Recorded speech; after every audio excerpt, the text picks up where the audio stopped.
Ladies and gentlemen, filmmakers and moviegoers alike, welcome to this week's episode of Critically Casual. I'm your host, Srekcuf5, and joining me as always is the magnificent DorkyDev. Hush, hush, hush, hush.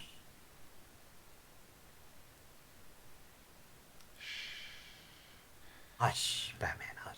Yes, we'll get there. We're not there yet. We'll get there. Got an entire other movie to go over. Exactly.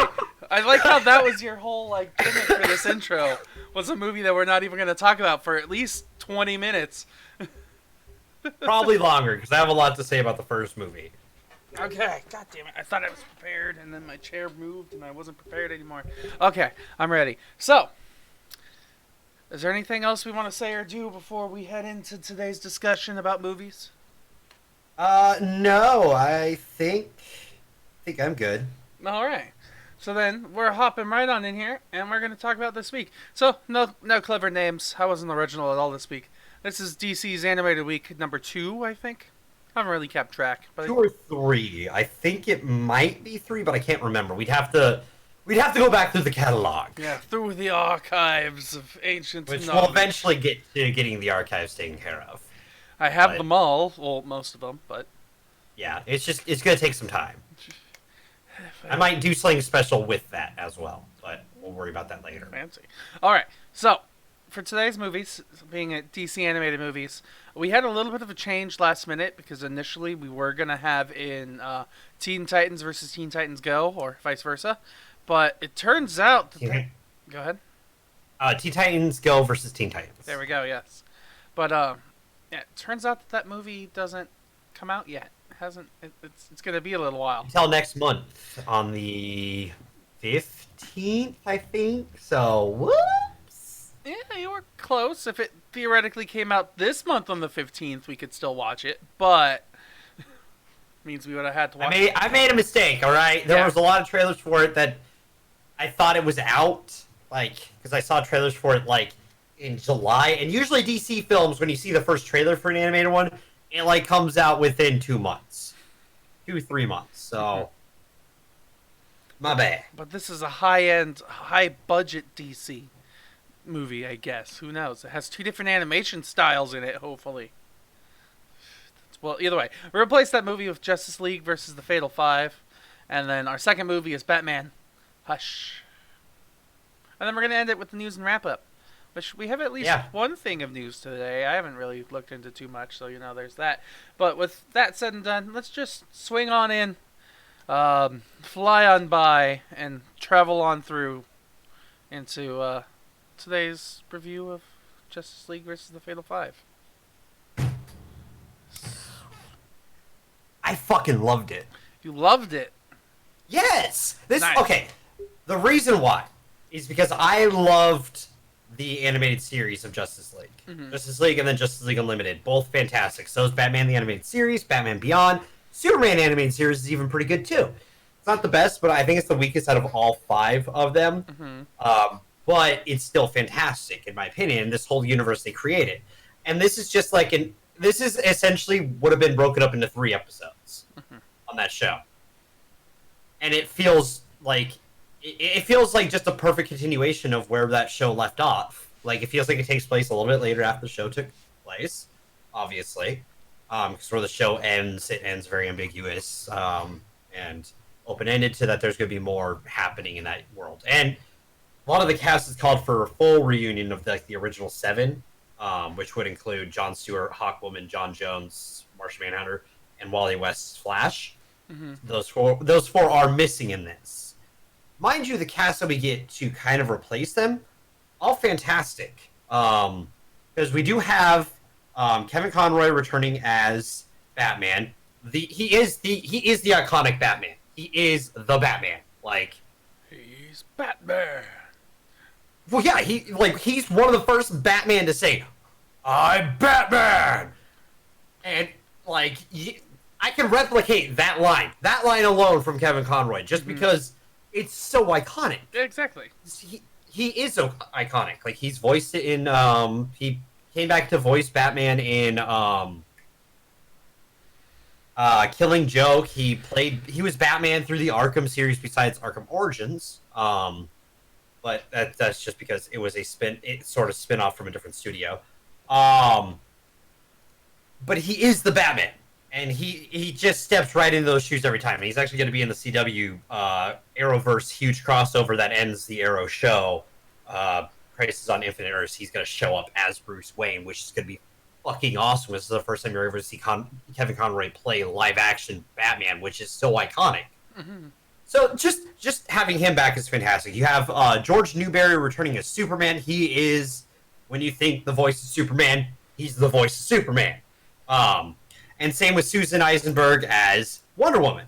She's Wonder Woman. Like, it's just, that is what she is, you know? That's, you can't not think of her as Wonder Woman, right? So, like, having these three iconic voice actors from the animated series come back into the shoes that they, you know, haven't, like, some of them, they played in various moments, but to have them, like, 3 out of the 7 to come back to play in this universe is just fucking awesome, and it makes you feel like you're watching the show again, which is perfect, in my opinion. Yeah. It's why this works so well. You have the big 3, the most important ones, supposedly. Yeah, you have the Trinity. And then we get new heroes. We get Jessica Cruz, Green Lantern, she deals with post-traumatic stress from an incident that is fucking scarring.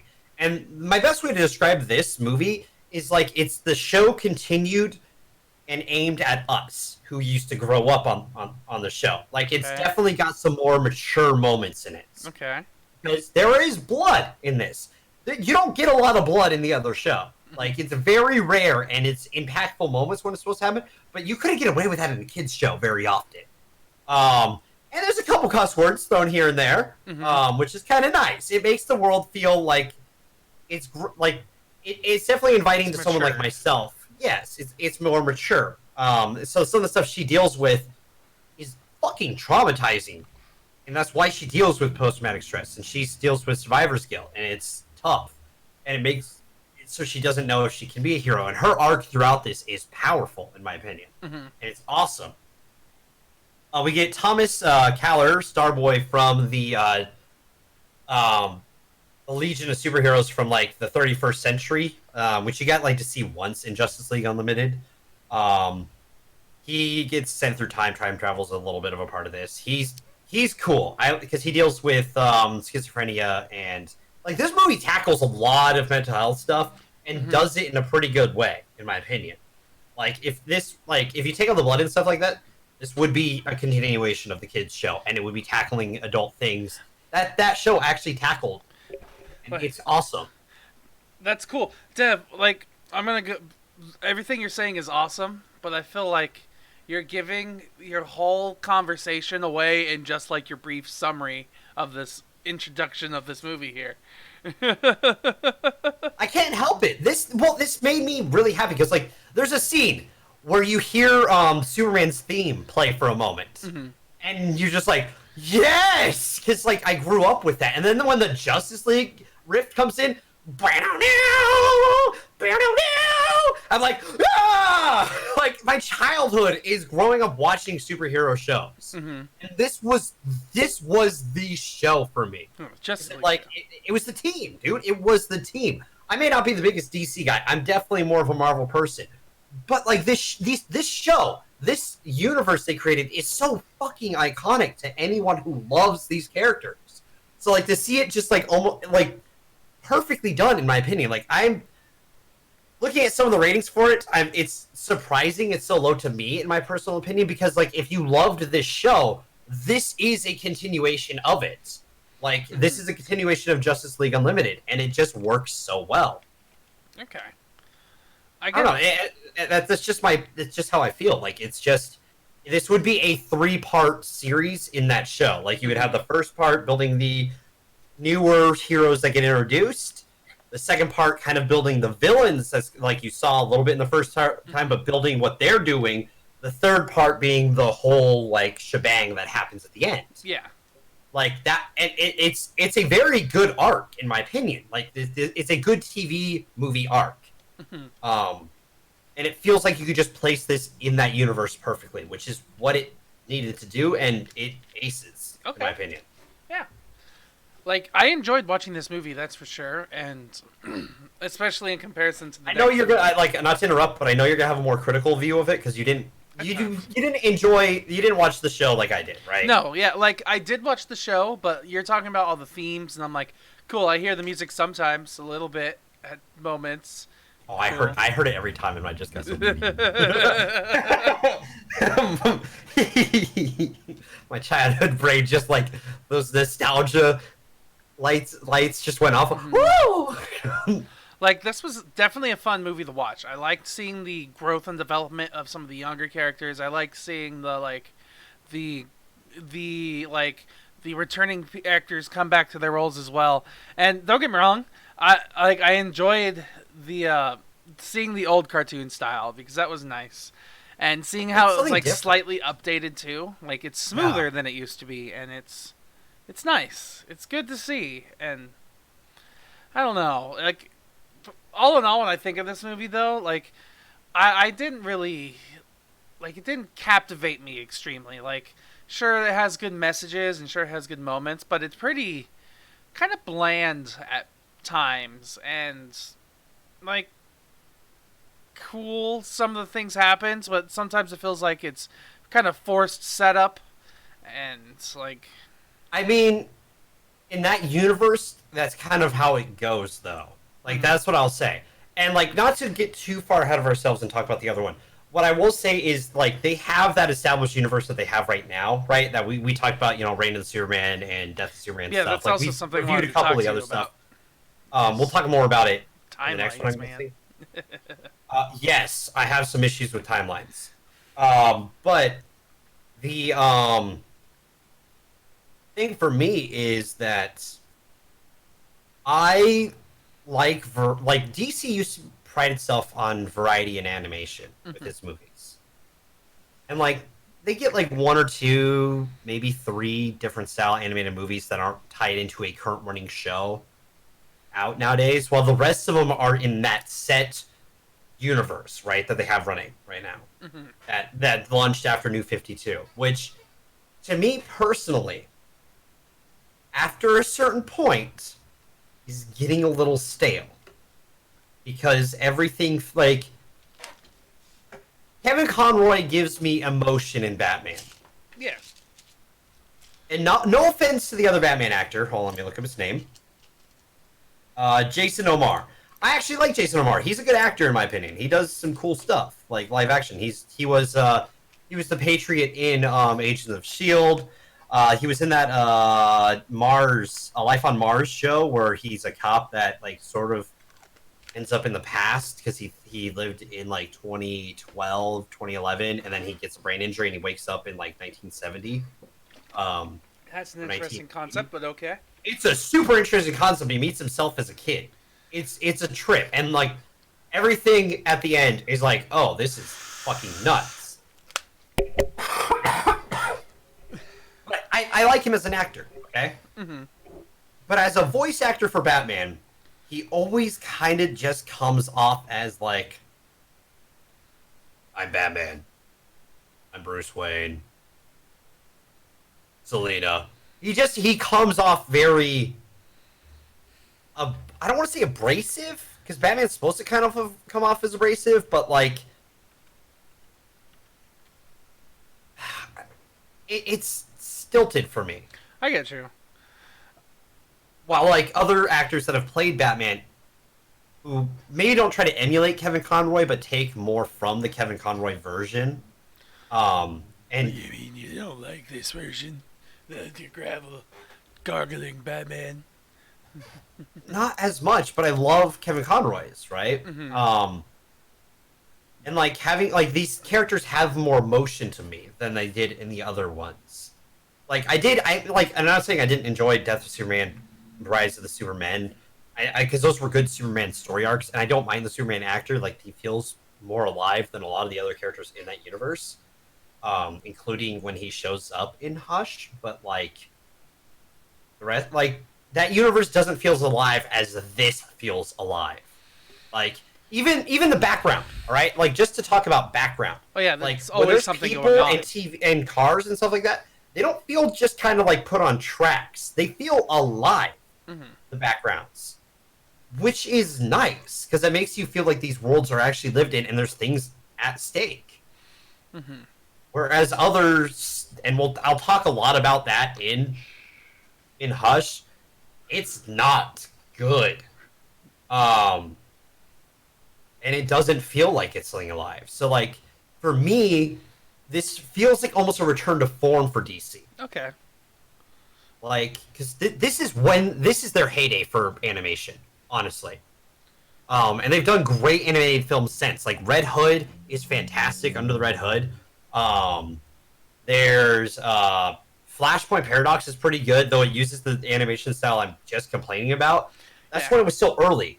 Like that's when they just started doing that, and it honestly felt more live instead of just like using the carbon cutty stuff that they've been doing since. Like they are a studio that has made some of the best animated films. Mask of the Phantasm, Batman Beyond, Return of the Joker. Like there are some that are so alive, and this is one of them. Mm-hmm. And it's just it feels so good. Like all the characters feel real to me. Like they all have unique emotions and unique personalities. Mm-hmm. Like Mr. Terrific and Superman having that discussion. That was cool because you have two people who think dramatically faster than anyone else, right? Because Mr. Terrific is one of the smartest people in that universe. Mm-hmm. And you have Superman who has Superman brain. Superman's brain, though people don't think of him as being super smart, he's crazy smart. And he's the son of a fucking Kryptonian genius. Mm-hmm. Like, he's going to inherit some of that skill.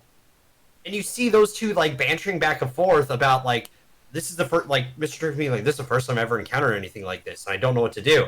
This is exciting, and I love it. This is a challenge. And it feels alive. Well, and other things that we've seen from DC recently just didn't have that. And it's just, it's nice. It feels good. And I know there's a lot of nostalgia flips in this, but if you're coming back to this world, you better be flipping those nostalgia flips. I better get that fucking riff. I better fucking get that at least once or twice. And they did it at least once or twice, which is like, I'm like, cool. You didn't lean too heavily into it, but every time you did it, it was fucking awesome. So it was something that I wanted to see them do because a lot of the rest of the cast who wasn't in this also would like to come back to play the roles they did. And I'm hoping that more people see this so that Warner Brothers like, we should do a reunion. Mm-hmm. But the only way to really... I mean, there's a couple ways to see this. Never mind. I was about to say, the only way to see this is through DC's online service. And I rented it on Amazon. I was going to pay at least $4. I paid $6 because for some reason DC has higher prices on there right now. Yeah, it's like $5.99. Why? Fuck you, DC. Everyone else is $4.99. What are you doing? It's because they have their own online video service called DC. Everything else is $3.99. Sorry. And yeah, they have DC Online. I get it. They want to hike the prices up. They'll drive people over there. But like, I'm waiting until Young Justice season 3 gets done. Okay, so I can just binge watch it. Yeah, I signed up for it today because I was like, you get a free week. I don't have much going on this week. I mean, don't get me wrong. Actually, tomorrow I start schoolwork again, so I'm waking up at 3 a.m. tomorrow morning. It's gonna be lovely. Yeah, but no. So I was like, on my other time, I might watch some of these other DC shows they got going on, like Titans. At least they got 2 seasons of that show.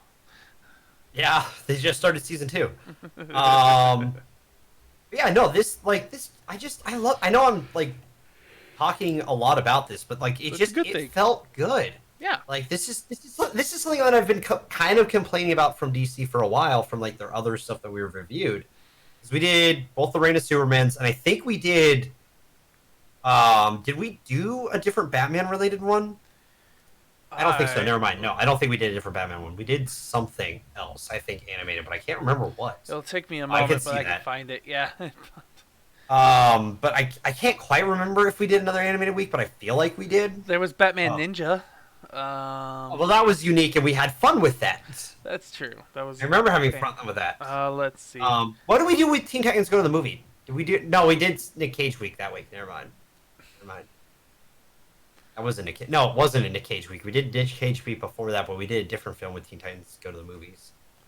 I I'm can't just remember what reading though. through every single. There is a. Oh wait, hi, chasing. Hi, Chasing. Let's I'm see. just talking about how much I love Fatal Five. This was a return to Justice League Unlimited, and it was awesome. Yeah, like I definitely enjoyed this movie, but at the same time, there are moments I didn't enjoy.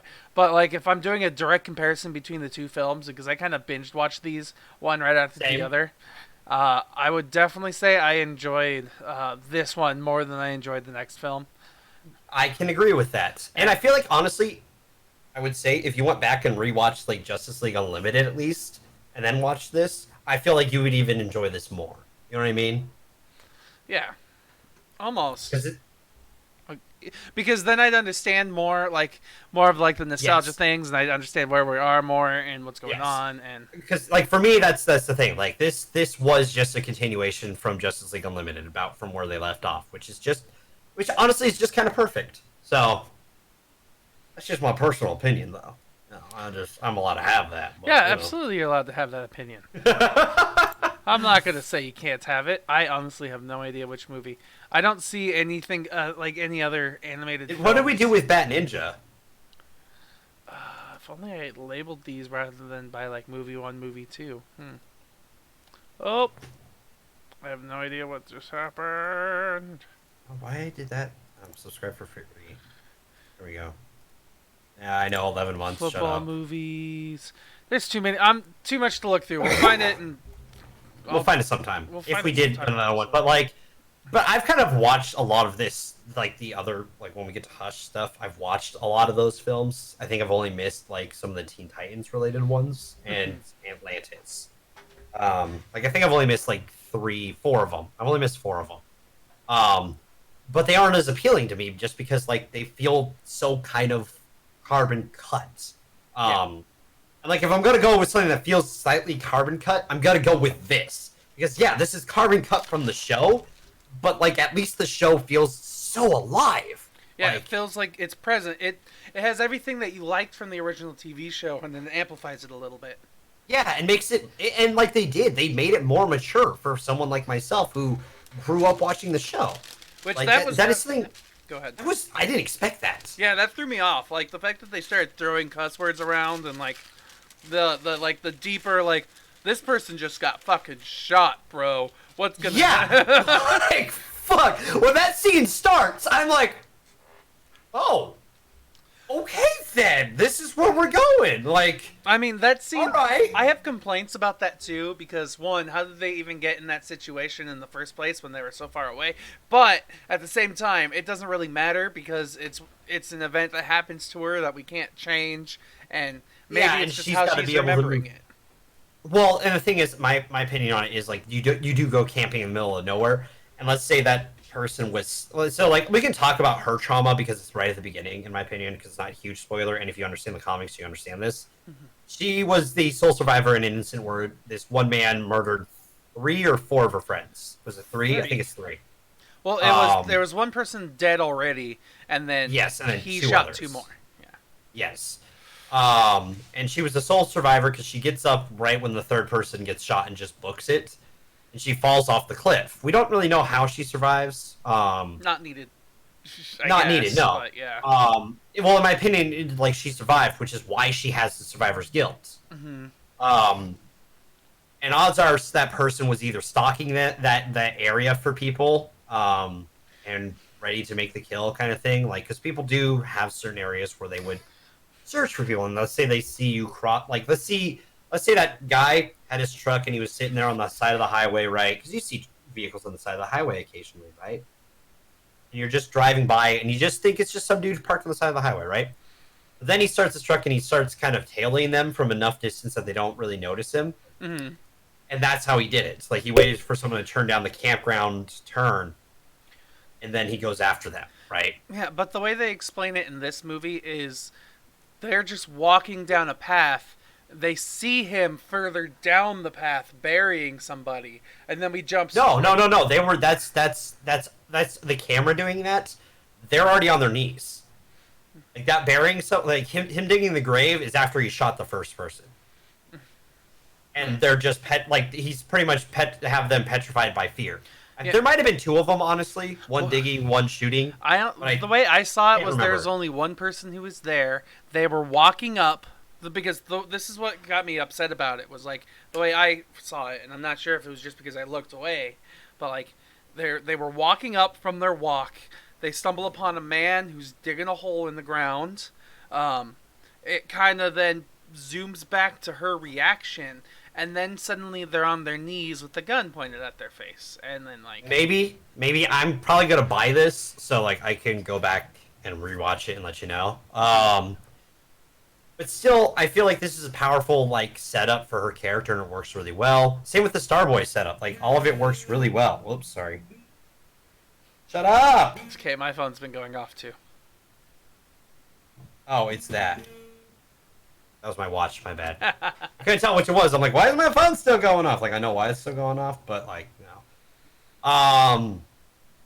But like, I enjoyed the shit out of this. Like, the animation style just feels like they just crisped up the original too, like the show stuff. Like some of the I know it sounds weird, but I appreciate one of the scenes where Superman swoops down and catches someone because though it looks old, like the way it looks kind of weird. That's how the show looked when they would do scenes like that, where someone's falling to the ground and someone catches them, and like you can't quite tell if that's like further down or not. But when he gets down there, you see like the trail of like dust being kicked up. That's how the show kind of always did that. Like it was just kind of really basic shots like that because they're moving so fast, right? It's supposed to show that like it looks super smooth because you can't see the detail because how fast he's moving. And I appreciate that because like it felt like it was just from the show, like which is what this needed to do, and I'm really excited for it. Also, they got Kevin Michael Richardson as who plays Killmonger in the show and in this for a little bit to play Mr. Terrific. And he's awesome. Do you know what he is? Kevin Michael Richardson? Yes. Where else we've seen him? Is that what you're asking me? Yes. He was from a Disney movie. A Disney movie. Well, once my internet catches up to me and opens up the page, I can tell you exactly what movie. I think it's IMDb. They might be dead. Okay. Mine's also low. He plays Gantu from Lilo and Stitch. Does he really? Yes. So, like, I heard his voice. I'm like, ah. Oh yeah, Lilo and Stitch. Captain Gantu. Look at that. Captain Gantu. He also played Goro in the original Mortal Kombat from 1995. Yes, that too. Huh. Well, like it was so nice, like seeing these characters, like the Trinity come back and just having a really strong cast. Like even the villains, though kind of one-dimensional, they made sense. Mm-hmm. Like their plots weren't like over convoluted. Like they just were after something and they needed it. Yeah, like that. I'm okay with a simple villain if the rest of the movie like is holding that up. And in my opinion, the rest of the movie holds it up. I mean, the rest of the movie did. The way I see it is, there's some pretty good, I guess, lessons from a couple of the characters that we receive. But like the stakes in the film aren't really like super established until the very end, where it's like, what's gonna happen if this actually happens? Why is this such a bad thing? And then it's like, oh, this is why it's such a bad thing. Oh my God. I will say that's something the show did a lot. So again, it just feels like a return to form for me, and it's like, we're just right back into this shit. All right. Yeah. And honestly, that's kind of just a superhero. Like that's just a comic thing. Like. Gotta learn about the stakes at the last second. Well, like, like it's always the build up to what is actually going to happen, and then the thing is starting to happen. And you're like, oh my God, what the fuck? And then it's fixed, and you're like, it's fixed. Yeah, I will say, man, that end is a little like that end is so awesome, and also so kind of like. Like, I honestly probably would have felt more of a connection if he was a little more in the right mind. Like, sure, maybe in that scene he was in the right mind, but how can we really, as the audience, know, being that he has the problems that he has? Well, I think that's something that like I can sympathize with because, all right, fun fact about my form of bipolar. Okay, I've talked about this on everything that I'm on at this point. Yep. But when there's a moment to arise to kind of compare something so that I can put it into understanding terms, I'm going to use it. My bipolar is bipolar 1 with psychotic tendencies, which means that I have like moments of like schizophrenia is a form of psychosis. For me, it like my shrink pretty much put it like I deal with like the edge of schizophrenia if my manic depression hits in. Pretty much like I talked about it being that like I hear a voice in my brain. It feels like just a ton of voices just yelling at me, but I know they're not real. But it feels like there's just constant talking in my brain. Is the best way to put it. So I'm kind of like if I get into that bad state, I'm kind of on that edge. As close as a person who doesn't deal with it can maybe get to being schizophrenic. Because someone who's schizophrenic can't discern reality without like help and medication and treatment. And it's one of those things that like I can very much sympathize and understand because when I'm not in the right mind, I am all over the fucking place. And similar to that, like I just don't like I ramble on, not, like more than normal, I will say. I do have a lot of those tendencies that happen for me that are similar to like randomly, rambling on, jumping from topic to topic, stuff like that. But like his is very severe, and he can't discern reality because he also deals with memory issues because of his schizophrenia, which is absolutely difficult to deal. Like probably one of the toughest things to probably deal with is like sort of amnesia dealt with like a shattered mind from schizophrenia. To the point, like his schizophrenia is almost tearing his brain apart from what they describe it as. And for me, I can sympathize with him a lot. And that's why if you saw the opening card to this, Steven asked which superhero I wanted to choose. I was like, Starboy first, if not Superman. That was an easy I wanted to fix. choose someone from this. I know it was an easy fix, but Starboy in this is, in my opinion, a really awesome character because like throughout he's awesome in my opinion. So I like him. We can have differing opinions on that though. No worries. Yeah, you can absolutely like him, and like I liked him at times, and his what he did was pretty damn great. But at other times, it like I don't know, like it's just sometimes it doesn't feel good, you know, because so like What's happened? So like ultimately I don't know, like I didn't really fair. connect to him too much. I maybe connected a little bit more with the Green Lantern lady, but then Jessica Cruz. Yeah, Jessica Cruz. But then even still, her arc and some of the stuff that she goes through, like it sounds like there are limitations put on her that we don't even get to see at the very end, which like I don't know.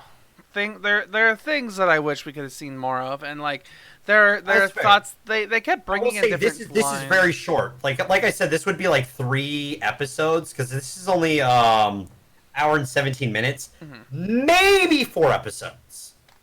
It's like each episode was around like 23 minutes, so like no, you can't even get 4 episodes out of this. This would be like 3 slightly longer episodes. So like they didn't get as much advertising on them. I would probably just tell them to fluff up, like fill in a little bit more of the storylines that they kind of started telling, and then add in another episode. I mean, yes, and I'm guessing if they had the budget to do that, sure. But they're also making these hour and 20, hour and 30-minute other Justice League films and Batman films that are their prime animation ones. In their primary timeline. Yeah. Which shows, because this movie gets some stuff a little bit more snuff. Because if this got to be like a full hour and a half, I feel like the issues you're having would have been fixed. Probably, yeah. But as is right now, I have issues. Fair. And no, that's fair. Like, I can agree that, like, I feel like I would have liked more. I'm in agreement with you there. I'm happy with what we got, but like, yeah, a little bit like a longer version of this would probably be even better. Yeah. Making it into like a 4-episode arc instead of like extended 3-episode arc with like maybe like there's the first 2 like episodes that are both like 25-ish minutes, and then the last one is like an hour and a half plus, like one of those like longer special like.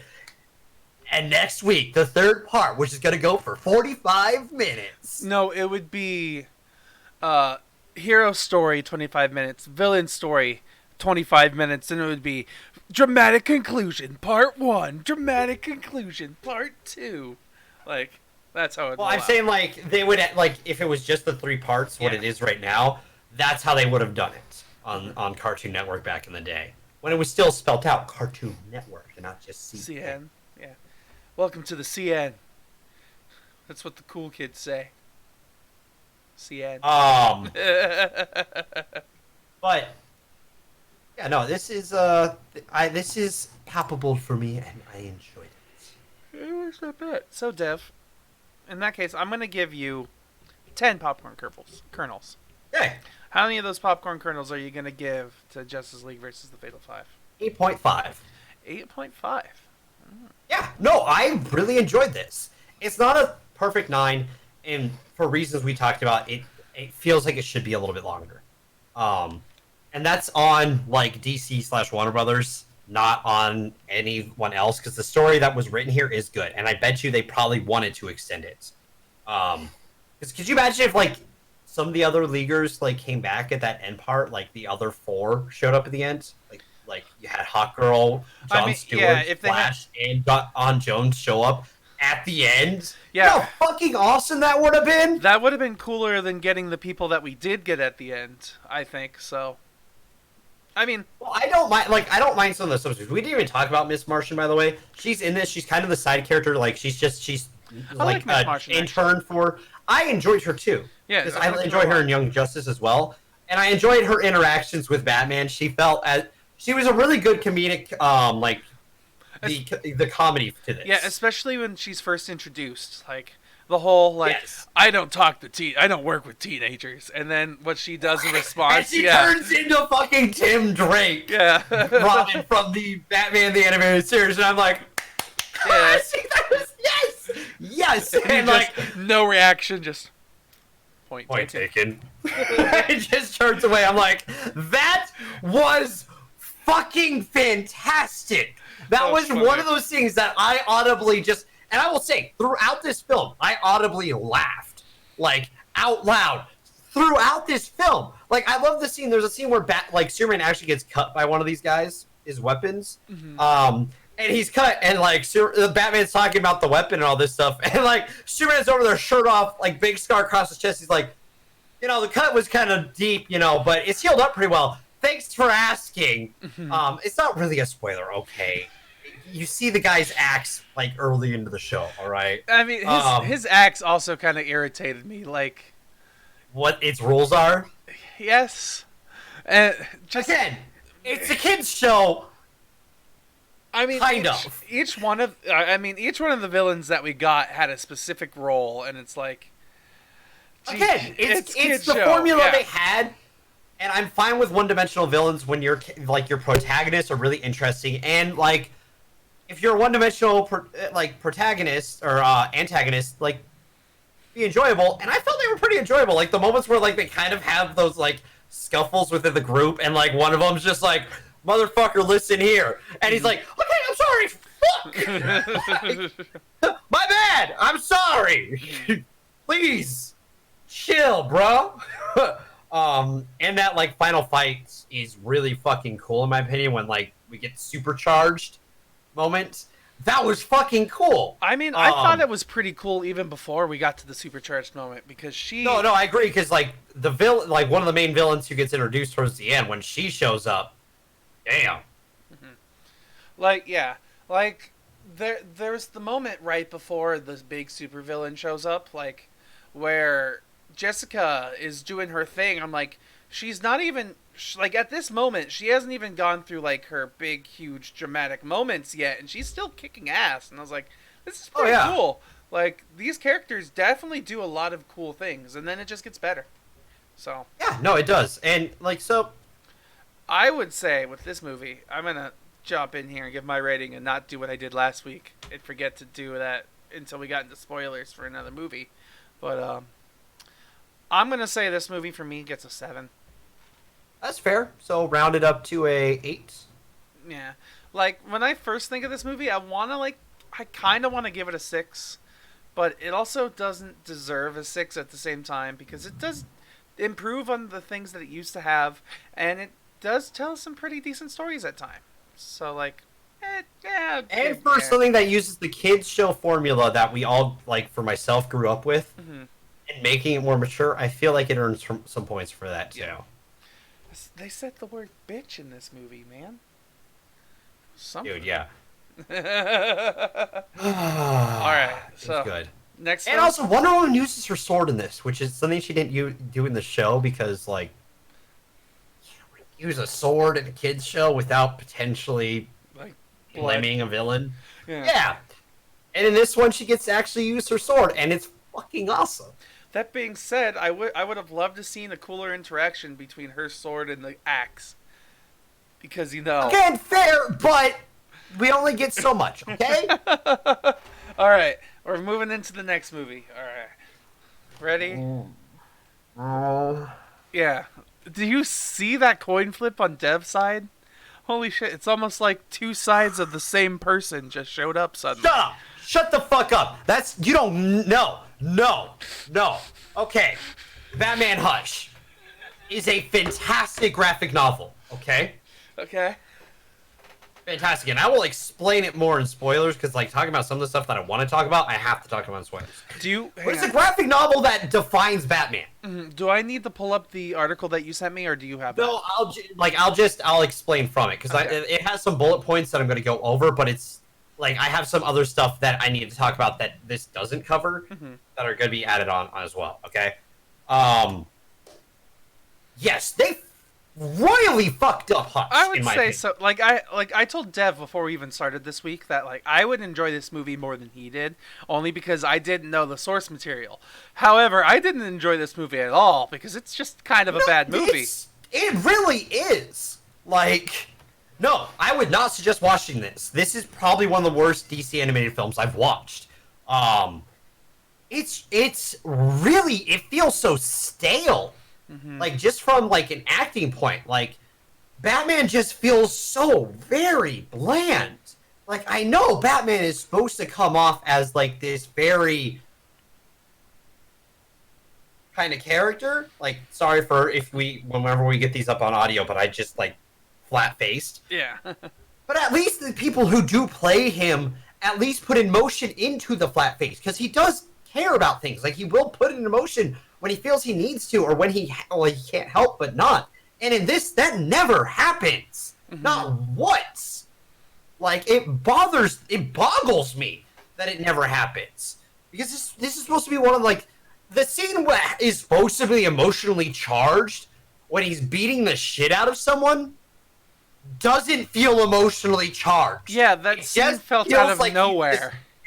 It does! Because it's the first time he slightly shows emotion, and even when he's doing it, it's just, it's just grunts, which doesn't count as emotion! Exactly, and at the same time, it's like only because... This is emotion! Yeah. Sorry! When we see that emotion that he shows, it just also feels out of nowhere. Like, he has he's going after one thing, then suddenly out of nowhere, he takes a left turn, and then he's like, You there! I must beat the shit out of you! Yeah, exactly. Like, this person... Sorry, that's an Achievement Hunter reference for folks. So, like, it just... There's a lot of moments where it's just like, suddenly we're here, suddenly we're here, suddenly we're here, suddenly we're here. Oh my god, it cuts so much! And some of the animation. Every once in a while, I would agree with you, yes. When they're in the car, animation. Early in this movie. And it's like, oh my god! That moment there, yeah. And in that scene, Batman just lets someone die, by the way. Oh, almost definitely. Like, explosions go off and people die, but because Batman doesn't give a shit. That scene happened, I'm like, fucking bullshit! Because I know what you're gonna pull later in the film. What the fuck? Yeah. You can't you can't enforce the one rule Batman and just let a civilian die. You can't do that. He would sacrifice life and limb to save that civilian because his motto, like, not to spoil something, but he literally says it in the film, if I can save someone, I have to. Well, what happened, Batman? You just let a fucking civilian car just get blown the fuck up? You don't know if there's people in there. What the fuck? He just lets it blow up. Like, I don't get it. This Batman is established as being this so, like, I can't let people die. Boom! Whoops! I just let someone die! And I could have easily put the Batman logoed shield in front of the fucking rocket to block it! Oh, but no! I'm just gonna let this happen! Ah! Oh. This is the first movie that's actually gotten a real rant out of me recently, too. Which... It deserves it. It fucking deserves it. Because it also does Dick Grayson dirty in this film. It does. And that pisses me off, too. I'm like, what the fuck? It does so much wrong with this film. Like, I get it. You're trying to establish a universe that, like, is all connected. But when your universe doesn't even completely line up, and also you're just kind of shitting on the version that's better in the comics, then don't do it. Because, like, literally, Batgirl shows up in this movie for one scene. Yeah, literally one scene. Which she's also, is Killing Joke part of this canon? I don't think so, because it's one of the Kevin Conroy Batmans. So I don't think it's canon to this. But she shows up. But in my opinion, it should be, because it could set up something that happens in the graphic novel, and I will talk about that. But she literally shows up to, like, save Batman in this one scene, and then is never seen for the rest of this movie. We obviously can't have two attractive-looking female characters. Yeah, because they did it in the fucking Hush comic. It fucking pisses me off. Don't throw this character, which I don't think has shown up in any of the other of this timeline.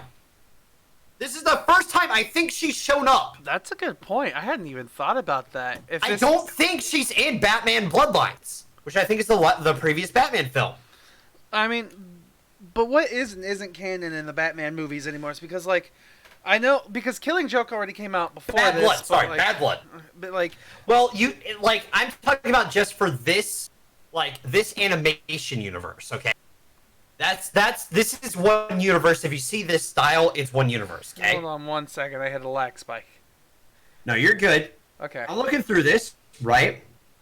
And I don't see a Batgirl. I see Batwoman did show up previously. Batwoman showed up in Bad Blood. So did Nightwing, so did Robin, and so did Batwing.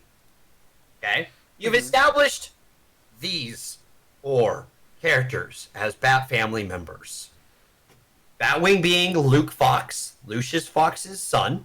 You've established Catherine Kane, or Kate Kane, Batwoman. You've established Dick Grayson, Nightwing. And you've established Robin, Damian Wayne. You used 2.5, 2.25 of them. 2.25, because the only 2 you get... No, you use 1.25 of them, actually. Because you use... I'm surprised. Yeah, I'm surprised you're not mad about Damian's one and only scene in this movie too. I'm not even there yet. Trust me.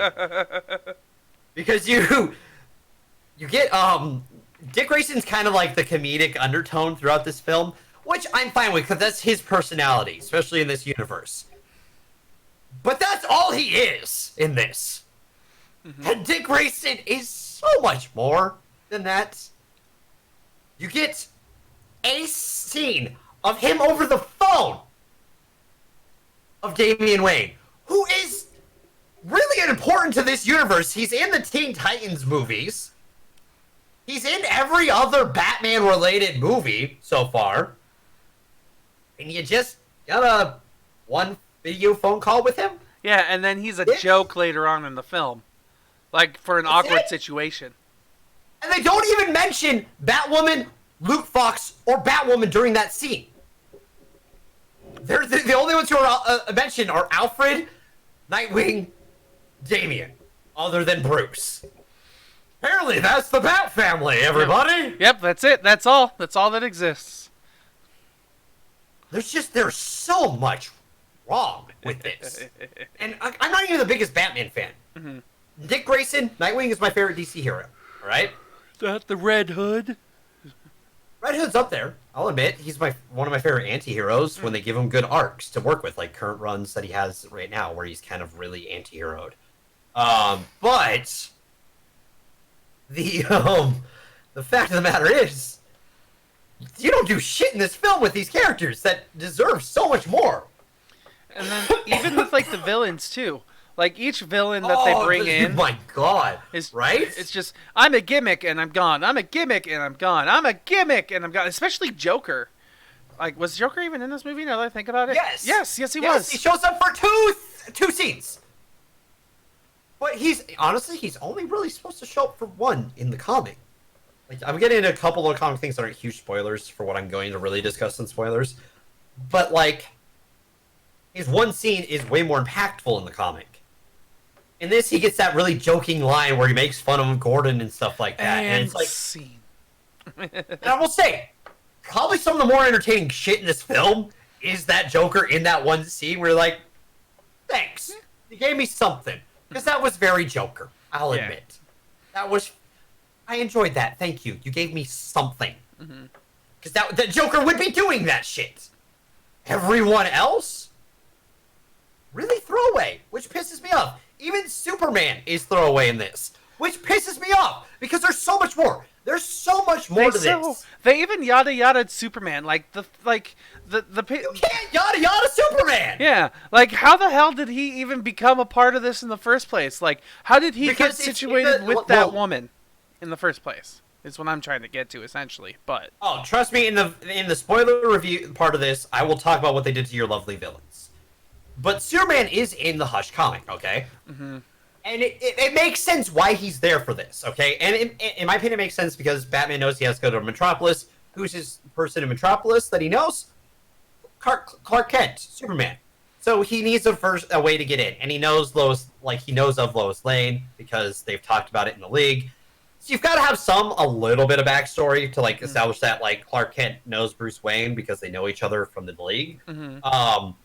And, he's like, yes, I enjoyed this scene because it felt very continued from the Death of Superman, Reign of Superman, Lois Lane, and Clark Kent. But that's the only scene you get where Clark Kent is actually somewhat interesting. Yeah.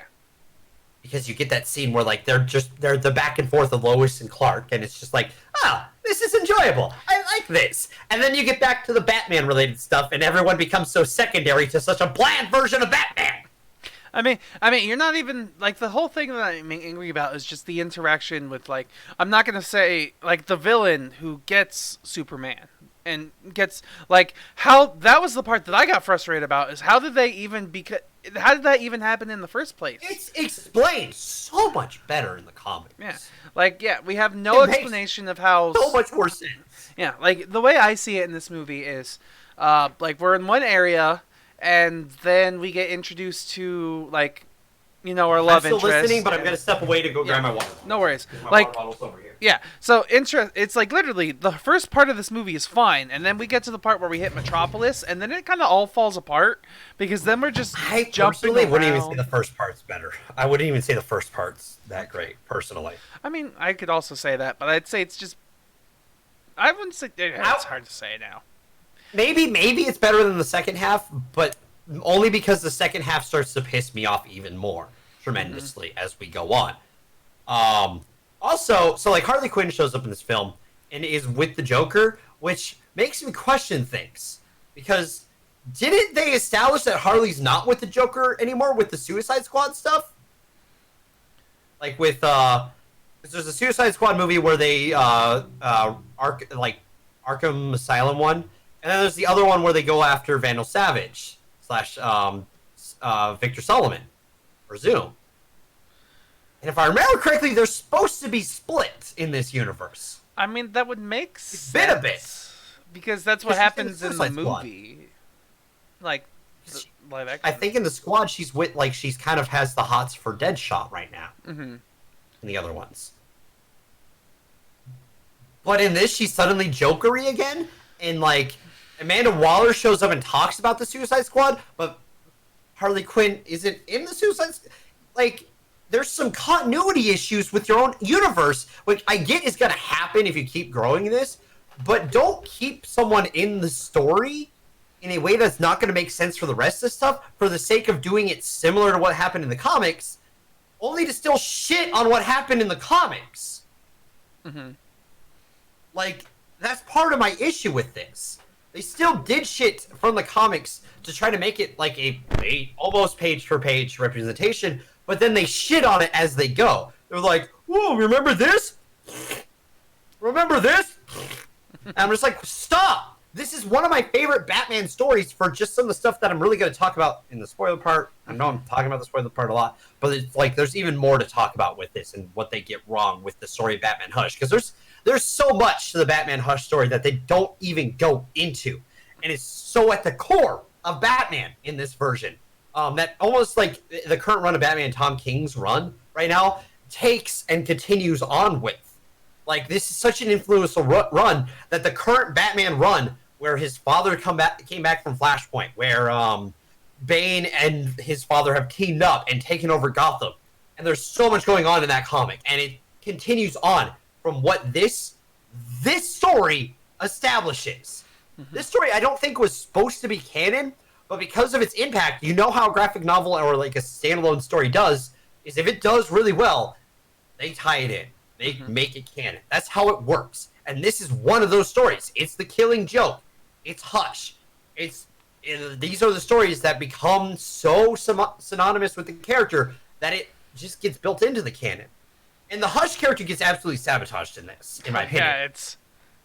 Yeah, If you're gonna change it, do something like Arkham Asylum did. They still kept certain beats the same, but they did change the character in a way that it wasn't the same, but it was still similar, and it felt right. This just doesn't do that.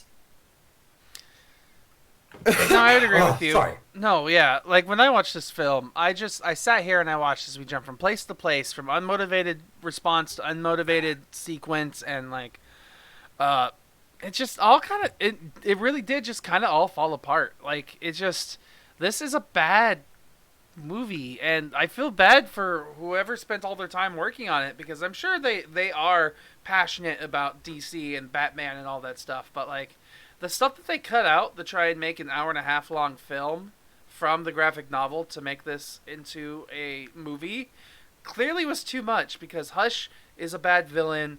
All the villains that we get are misused. The heroes that we get are mistreated, and then the glimpses that we get of others are even unwarranted. They're just in there because they're like, oh, we have to have them in there because the fans will be furious if they're not in there. But because of what they did with them, we have to have a similar scene to what happened in the comic. We just aren't going to set it up the same way. Mm-hmm. Even the poster is a fucking lie, in my opinion.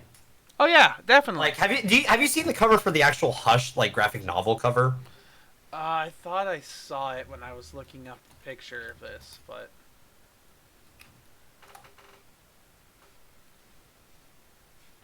Batman Hush. Here, I can send you what I've got. It still looks pretty much. Isn't it? It looks cityscape with. It looks very similar. This just looks like they added like the animation to it, right? They just did it in the animation style, not the hand-drawn style. Okay. And they just stilled it. I have the image. Let me give me a second. Open image, new tab. What do you want to send you this on? Twitter. My Twitter. Got it. Give me a second. Damn blinking camera on my side.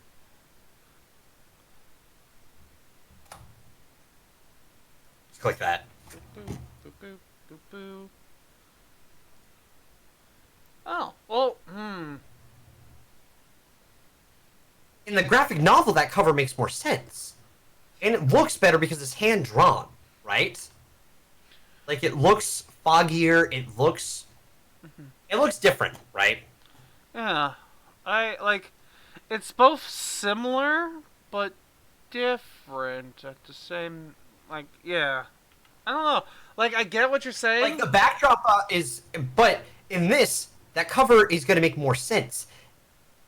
In the movie, that cover doesn't make a fucking lick of sense, in my opinion. Yeah, no, because in this it's just like, because the way it's explained is in the movie, it's not really spoilers. It's just like Hush has been ahead of me this whole time. What's going on? And like the Well, comic, also the four things behind Batman, aren't even relevant. Sorry, I don't mean to cut you I was off. about to say, yeah, like let me. The way it's shown on here is it looks like Batman is his own worst enemy, where he's trying to deal with like something that is inside of him as he's trying to like both save himself and deal with somebody else. But he's not really in this whole movie. Nothing changes. Like nothing happens in this whole film. Like, I mean, sure, some stuff happens, but theoretically, from beginning to end, this movie doesn't need to exist because nothing changes for Batman, nothing changes for any of the characters, really. Maybe except for Selina, but even then, nothing's really changed. Yeah, no, that's a good way of putting it. And the animation sucks in parts. Like, just blatantly sucks in parts. Like, it infuriates me how it sucks in parts. This pisses me off more than Batman versus Robin pissed me off. I don't even And remember. I haven't gotten into that one. We haven't gone over that one, but that one pisses me off for a lot of reasons because it just like it kills because it go over the Court of Owls story a bit. Okay. But there's a lot more to that story that they just threw by the wayside because they wanted to. Well, yeah, Batman would be locked up, yes, in real life, without a doubt. But this one pisses me off tremendously more for a ton of other reasons. Okay. Okay. So let's. I kind of want to hop into spoilers here, Dev, if I'm being All right, honest well, with you. I'm throwing 10 popcorns at you like batarangs Ah, ow. that are lazily Ow. animated. Ow. Ow. They're barely rotating. Ow.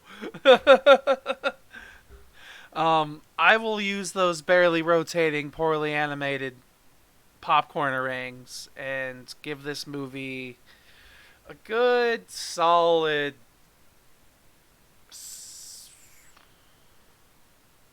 torn between a 5.5 and a 6. So I'll just give it a 6. I'm going to give it, I will say, I'm going to rate it higher than people might think. That's only because people did, like, despite the fact that there's some really bad animation in this, people did animate this. I'm not trying to discredit that. People did act in this, and when in certain scenes, that shows. I'm not going to discredit some of that stuff. Usually I'm a defender of that stuff, and this is that point where I'm going to defend some of that stuff. The acting for Dick Grayson is actually really fun, but it just doesn't always work because of the tone of the rest of the film. Mm-hmm. I talked about the Lois Lane and Superman scene. That scene's fun. I enjoyed that scene. It worked. There's certain scenes where Selina says something and it actually hits. Like it lands. Surprisingly. But like DC is so potent on pushing this universe forward. And not giving these movies more time to because we just got Rise of the Superman this year, right? I think That would have been we watched that like shortly after it released, if I remember correctly. Well, I'll pull it up real quick. Possibly. We did that like we went over that like 2 months ago, I think, if I remember correctly. Honestly, maybe 3 months I ago. don't know. I got distracted by the fact that there's 2 different people named Peyton List on this movie. Do people what? There are 2 different female actresses who use their voice named Peyton List. Like, they're 2 different people. But their both name is Peyton List. The character or the person? The person. themselves? Like, there's one actress named Peyton List, and then there's another actress named Peyton List. One of them did Poison Ivy, the other one did Batgirl. They're like 7 years apart from each other, and they've been in different things, but they're the exact same name. For some reason, I can't see them on my list of actors. Really? For It's Batman really Hush? weird. Oh, I'm on Bad Blood for some reason. That would help. Huh, you're right. Batgirl and... Weird. That's a weird coincidence. That is a weird coincidence. Hi, my name's Peyton. What's yours? My name's Peyton. Wow. Well, at least if someone could just call me List. My last name's List. Oh, really? Yeah, alright, so this came out... This one. You... Oh, can you hit the spoiler Video button? July 20th, okay? We're a couple months late to this one, right? Death of Superman, also July 24th. You can't do that to a studio and expect quality. Because I can tell which of the two has more quality. It's definitely Reign of the Superman. Mm-hmm. But, like... Oh, wait, no. Reign of the Superman came out a year ago. Oh, that's Death of Superman. Sorry. Okay. Reign of Superman. Get your timelines right, Dev. Shut up. They don't do it, so why should I? January of this year. Okay, January 10th. We had that animated superhero week right before Shazam. I remember that now. Mm-hmm. So we got to this one and Death Superman right before that. They're pushing out 2 of these a year. Okay? And you want it to be movie quality, right?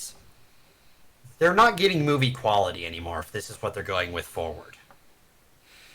I mean, because the last movie that's in this timeline is this film. Yeah. I think. Unless... No, Help to Pay was last year. Okay. I mean, hey. At least we still get to see the chiseled jawline of Bruce Wayne and Clark Kent in this movie. Which still, the weirdest drawn person in all of DC to me has to be Superman. Like in this version. Like, he just looks so strange. Yeah, he doesn't quite look... He looks different from the previous ones. Too, right? I feel like he looked better in the other... Like in Reign and in Death. Like, yeah, he probably still had like a larger neck, but this one he just felt like... Yeah, he looked like he didn't have I can't do it because I don't have a lot of neck fat, but like... yeah, like he looked... It looked like they tried to give him a chiseled jaw, but they couldn't figure out how to add depth to the jaw, so it was just like a hard line and a square neck. It looks like they didn't quite have the correct version that was drawn from the other ones, so they just used what they had for the animation. Like, they didn't put it... Like, they're like... Yeah, we'll just use... Yeah, let's put this one on there, right? This is the file that they used for Reign of Superman, right? Yeah. Click, fill it out, and then someone later was like, that was, like, the test version that we use. Well, it's too not the late final now. one. Oh, the product's out. Oh, well. Yeah. I'm giving this a 4.5. Ooh, 4.5, really? Debated on the 5. And the only reason why it's so high, I would rate this lower just because it shits on the source material and just it's not interesting and it just doesn't do a lot right. But people did put effort into it. Mm-hmm. More effort than movies that I've rated lower. So, that's my personal opinion on this. Okay. Nice. Alright, Dev, hit that button for me so we can go into spoilers. Let's get ready to spoiler! Alright, now for another 45-minute conversation. Probably. Alright, where do you want to start? Okay. You're the passionate one this week. I am. So, do you know how much they've actually changed from this? You want to know one of the most crucial things they changed from this that's really important? What's that? Batman's inner dialogue. He doesn't really have one in this movie. He has 0. Mm-hmm. You don't understand his thought process for anything besides occasionally talking about what some of the lines he says in his head. Mm-hmm. Because one line that he says is that Clark's a Boy Scout. He's gonna, he's gonna probably follow by rules on this one.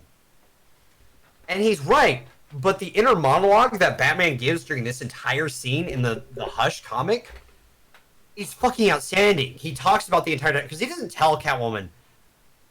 If I remember correctly, he doesn't tell Catwoman Superman's a Boy Scout and a good guy. I'm down. not. I'm not. And if he even does, it feels earned in that. Mm-hmm. In this, it's just such a throwaway thing. Because during this entire time, Batman's calculated the entire plan to break Superman out of the spell. Mm-hmm. Okay? Because in all honesty, if Poison Ivy's in Metropolis, Superman would know and wouldn't let that go under the radar. And, like, how Poison Ivy gets it is, like, she does get the kryptonite from Hush, and Hush is way more important than of a person than you think in this.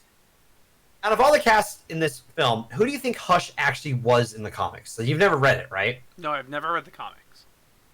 His character is in this, but who do you think he's supposed to be?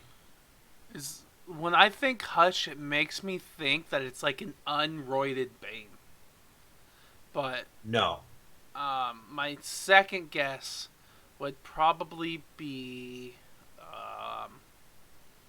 Who was my second guess? I did have a second guess because it definitely wasn't who it turned out to be. I was like, "There's no way that it's that person."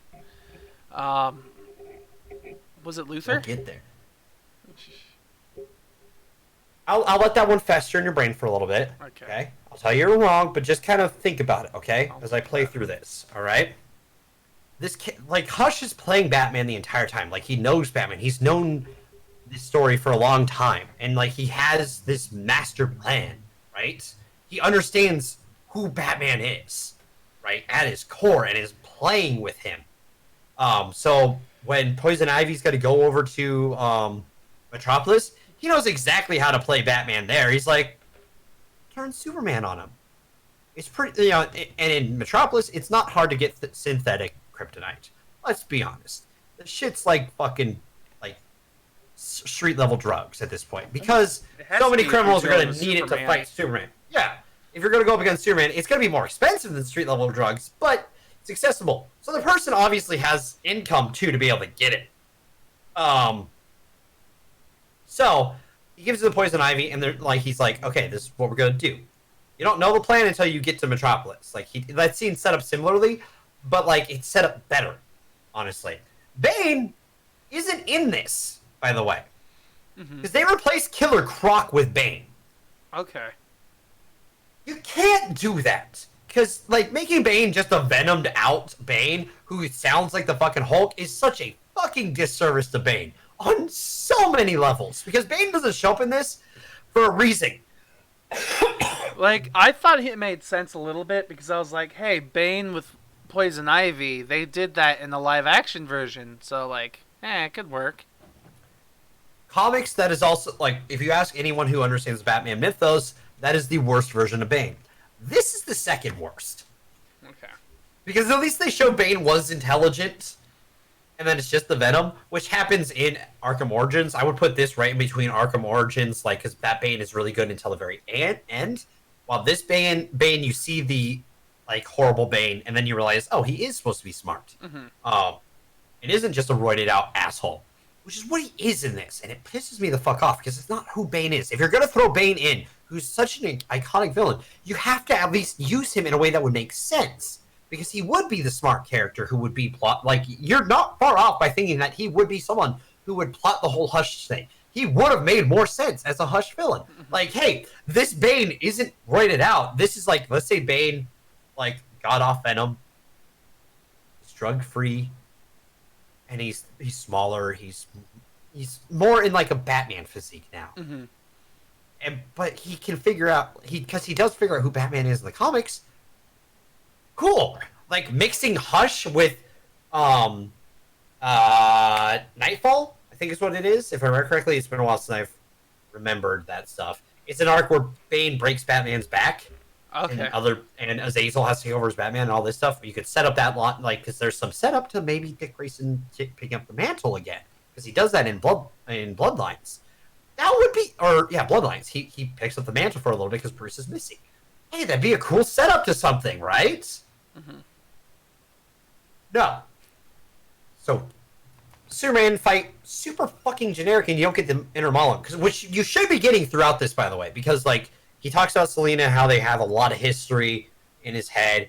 Batgirl showing up just randomly, and then just disappearing for the rest of it. She's supposed to be Oracle in this, and, like, she's supposed to sporadically show up throughout this. And just kind of give some, like, information that Bruce needs here and then. Kind of what Alfred does in this movie? Yes. But Alfred does that too. Like, Alfred and Oracle are always kind of, like, working together in this kind of stuff. And because, like, Oracle's better at the stuff Alfred has been doing. But Alfred's well-trained in it and can still do it really well with the back computer stuff. But Oracle has better tech, in my personal opinion, like, for the stuff that she does. She's the eye. She watches things. She takes care of her boys. And he talks about that. because he's giving the inner monologue. It's actually Huntress who shows up and saves Batman in the alley. And there's no interaction with Catwoman. It's just Huntress who kicks the asses of them. And Batman talks about his history with Huntress. And actually, Huntress and Catwoman are supposed to be the two who go up against Scarecrow. Which would make sense, right? Two female protagonists, one who's with Batman, one who's been with Batman, showing up to Scarecrow, and one of them getting dosed with Scarecrow stuff, and then those two fighting. Hey, there's some plot relevance there. Yeah, it makes sense. That's just thrown by the wayside, okay? Mm-hmm. The entire thing with Clayface is just thrown in there, where because the Clayface in this is seen as the Riddler. We'll get to that. But in the graphic novel, when Batman thinks he's cornered Hush and has revealed who Hush is, it turns out it's Jason Todd as he holds Tim Drake hostage. He's like, "Oh, so you've replaced me? This is what you've done. You could have done that, like set up this sudden like revelation that hey, there's been a Jason Todd in this universe, and just use Damian and not Tim Drake. That would have been a super easy way to do this, right? Mm-hmm. And set up like a Red Hood arc. That would have been cool. No, because what happens is it shows it's a Batman detective mode, because when he starts fighting Jason Todd, he realizes that Jason Todd isn't fighting like Jason Todd would. He's fighting like Dick Grayson would. And he's like, this isn't Jason Todd. He's like, all right, Clayface. He like calls him out right there, and you're like, oh shit, Batman did some like fucking detective work and figured out who it is based off of the fact that like Clayface has seen Dick Grayson fight as Nightwing plenty of times, but he hasn't seen like an adult Jason Todd, because Jason Todd's been dead for years. Mm-hmm. So like, oh, that makes sense. Batman would have figured that out, because he's kind of the only person who could turn into anyone other than John Jones. I don't think John Jones would be joining the Legion of Batman Rogue Gallery over the Justice League. It's like, you know how... Okay, you keep... Like, I understand parts of what you're saying. You keep having catchphrases. I'm like, hey, I know that one. I know that one. I know that one. But everything else is just kind of going over my head a little bit at times. But you can understand why this hurts someone who likes that comic. Like, I understand adaptation. Like, Civil War is still one of my favorite Marvel movies, despite the fact that it doesn't use most of that source material, but it tells a good story with it. Mm-hmm. If you're not going to give me an accurate representation of what was in the comics into film, and there's plenty in that graphic novel to make an hour-and-a-half film and tell that story, because they do something. So we've gone through, like, Poison Ivy is kind of like, she's similar to what she is in there in this, but less. And some of my favorite stuff with Dick Grayson is just not even there, because Dick Grayson, when he's like teamed up with Batman during some of these scenes, when they like team up and work together to take down some crime, like when they take down the Riddler together, like in that, during that entire scene, Batman's monologuing to himself in his head about the fact that, like, hey, I remember when Dick was a kid, after his family died, I brought him in and he became Robin for me. And it was, he was great. But when he left, he became who he was. He became Nightwing. He became his own person. He's the only person at that point to ever step out of the shadow of the Bat. And he talks about how proud of Nightwing he is. Despite every time Dick Grayson makes a dumb joke, Batman's like, and just starts kind of walking away.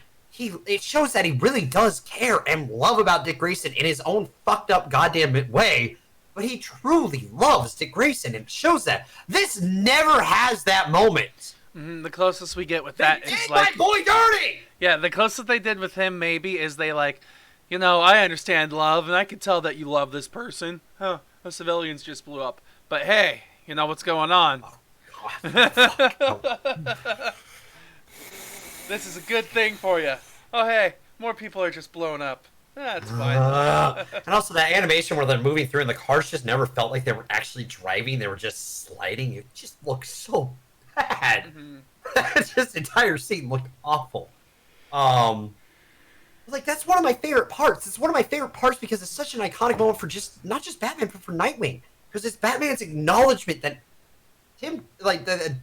Dick Grayson is his own person. He's not Robin. And then he also, like, later goes on when like the Red Hood thing happened, or not the Red Hood, but the Jason Todd stuff happens. Before that, when he's working with Tim, he talks about how Tim is so smart because Tim figured out who Dick Grayson and Bruce Wayne were. He's like, you were the original Robin, and you're Batman. You need a Robin because Jason Todd's dead. Hey, I just figured this out. I proved that I'm a good detective. I'd be a good Robin. Because at that point, none of the Robins have proved that they're good detectives. And Tim Drake is like, hey, you need someone else. You can't just do this on your own because you're not gonna be able to hold it together without a Robin right now because you proved you were better with a Robin. And he fills in those shoes.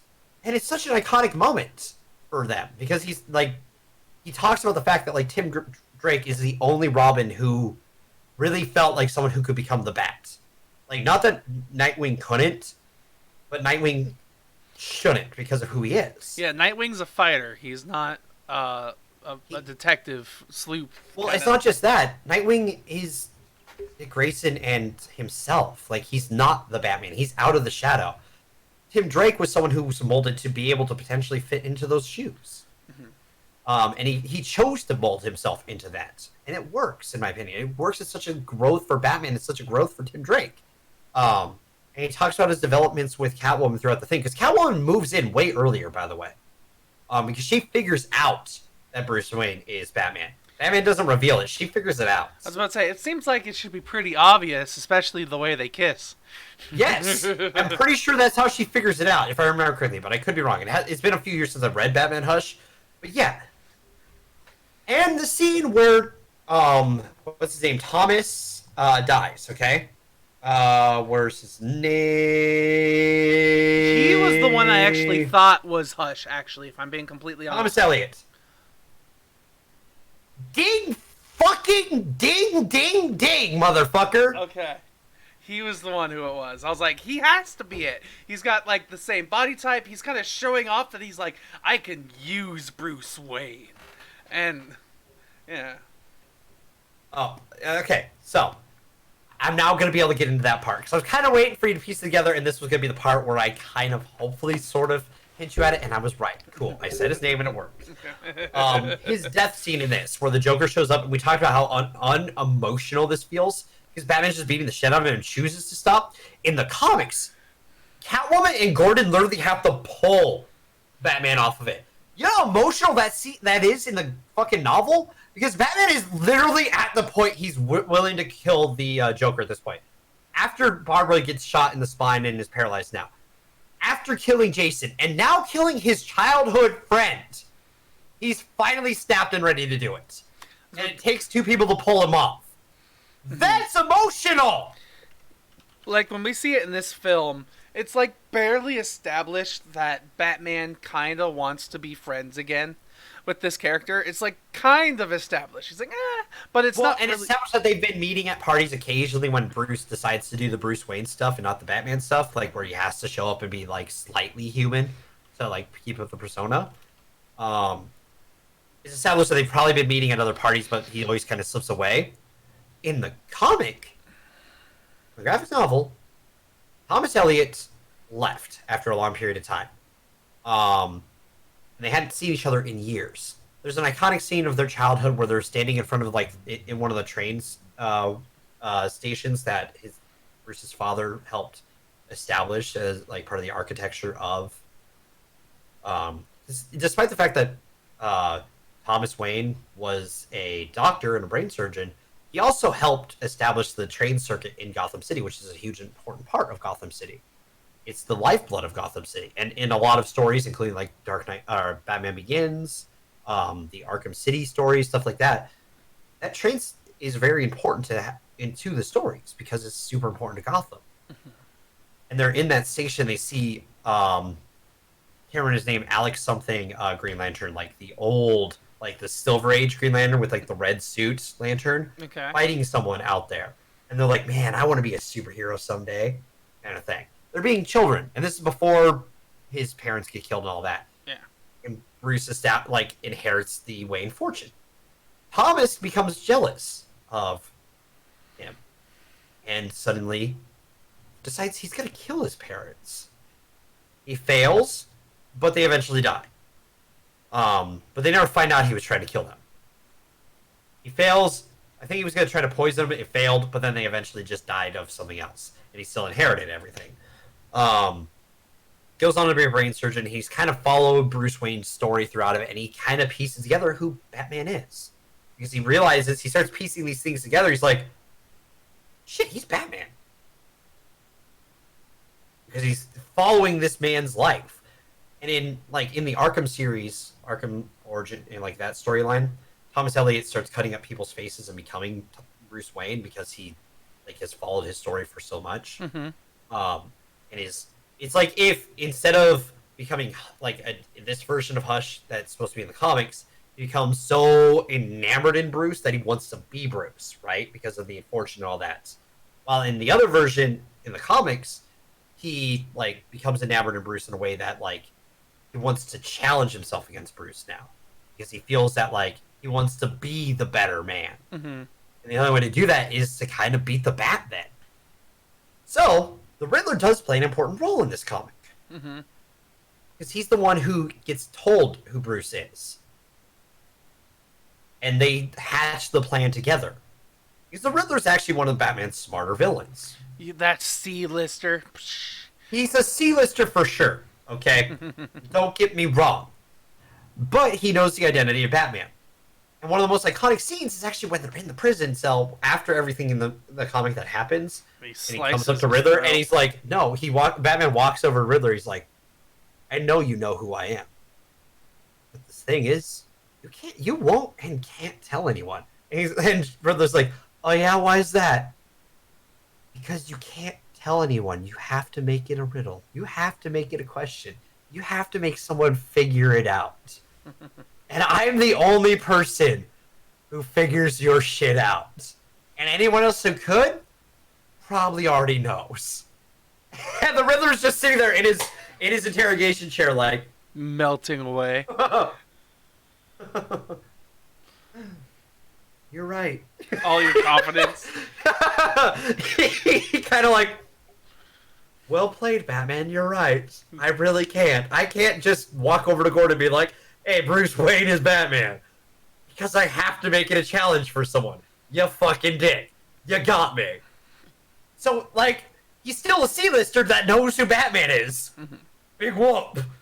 But it's one of the coolest scenes. And, Two-Face has such an important role because he kills Hush in this.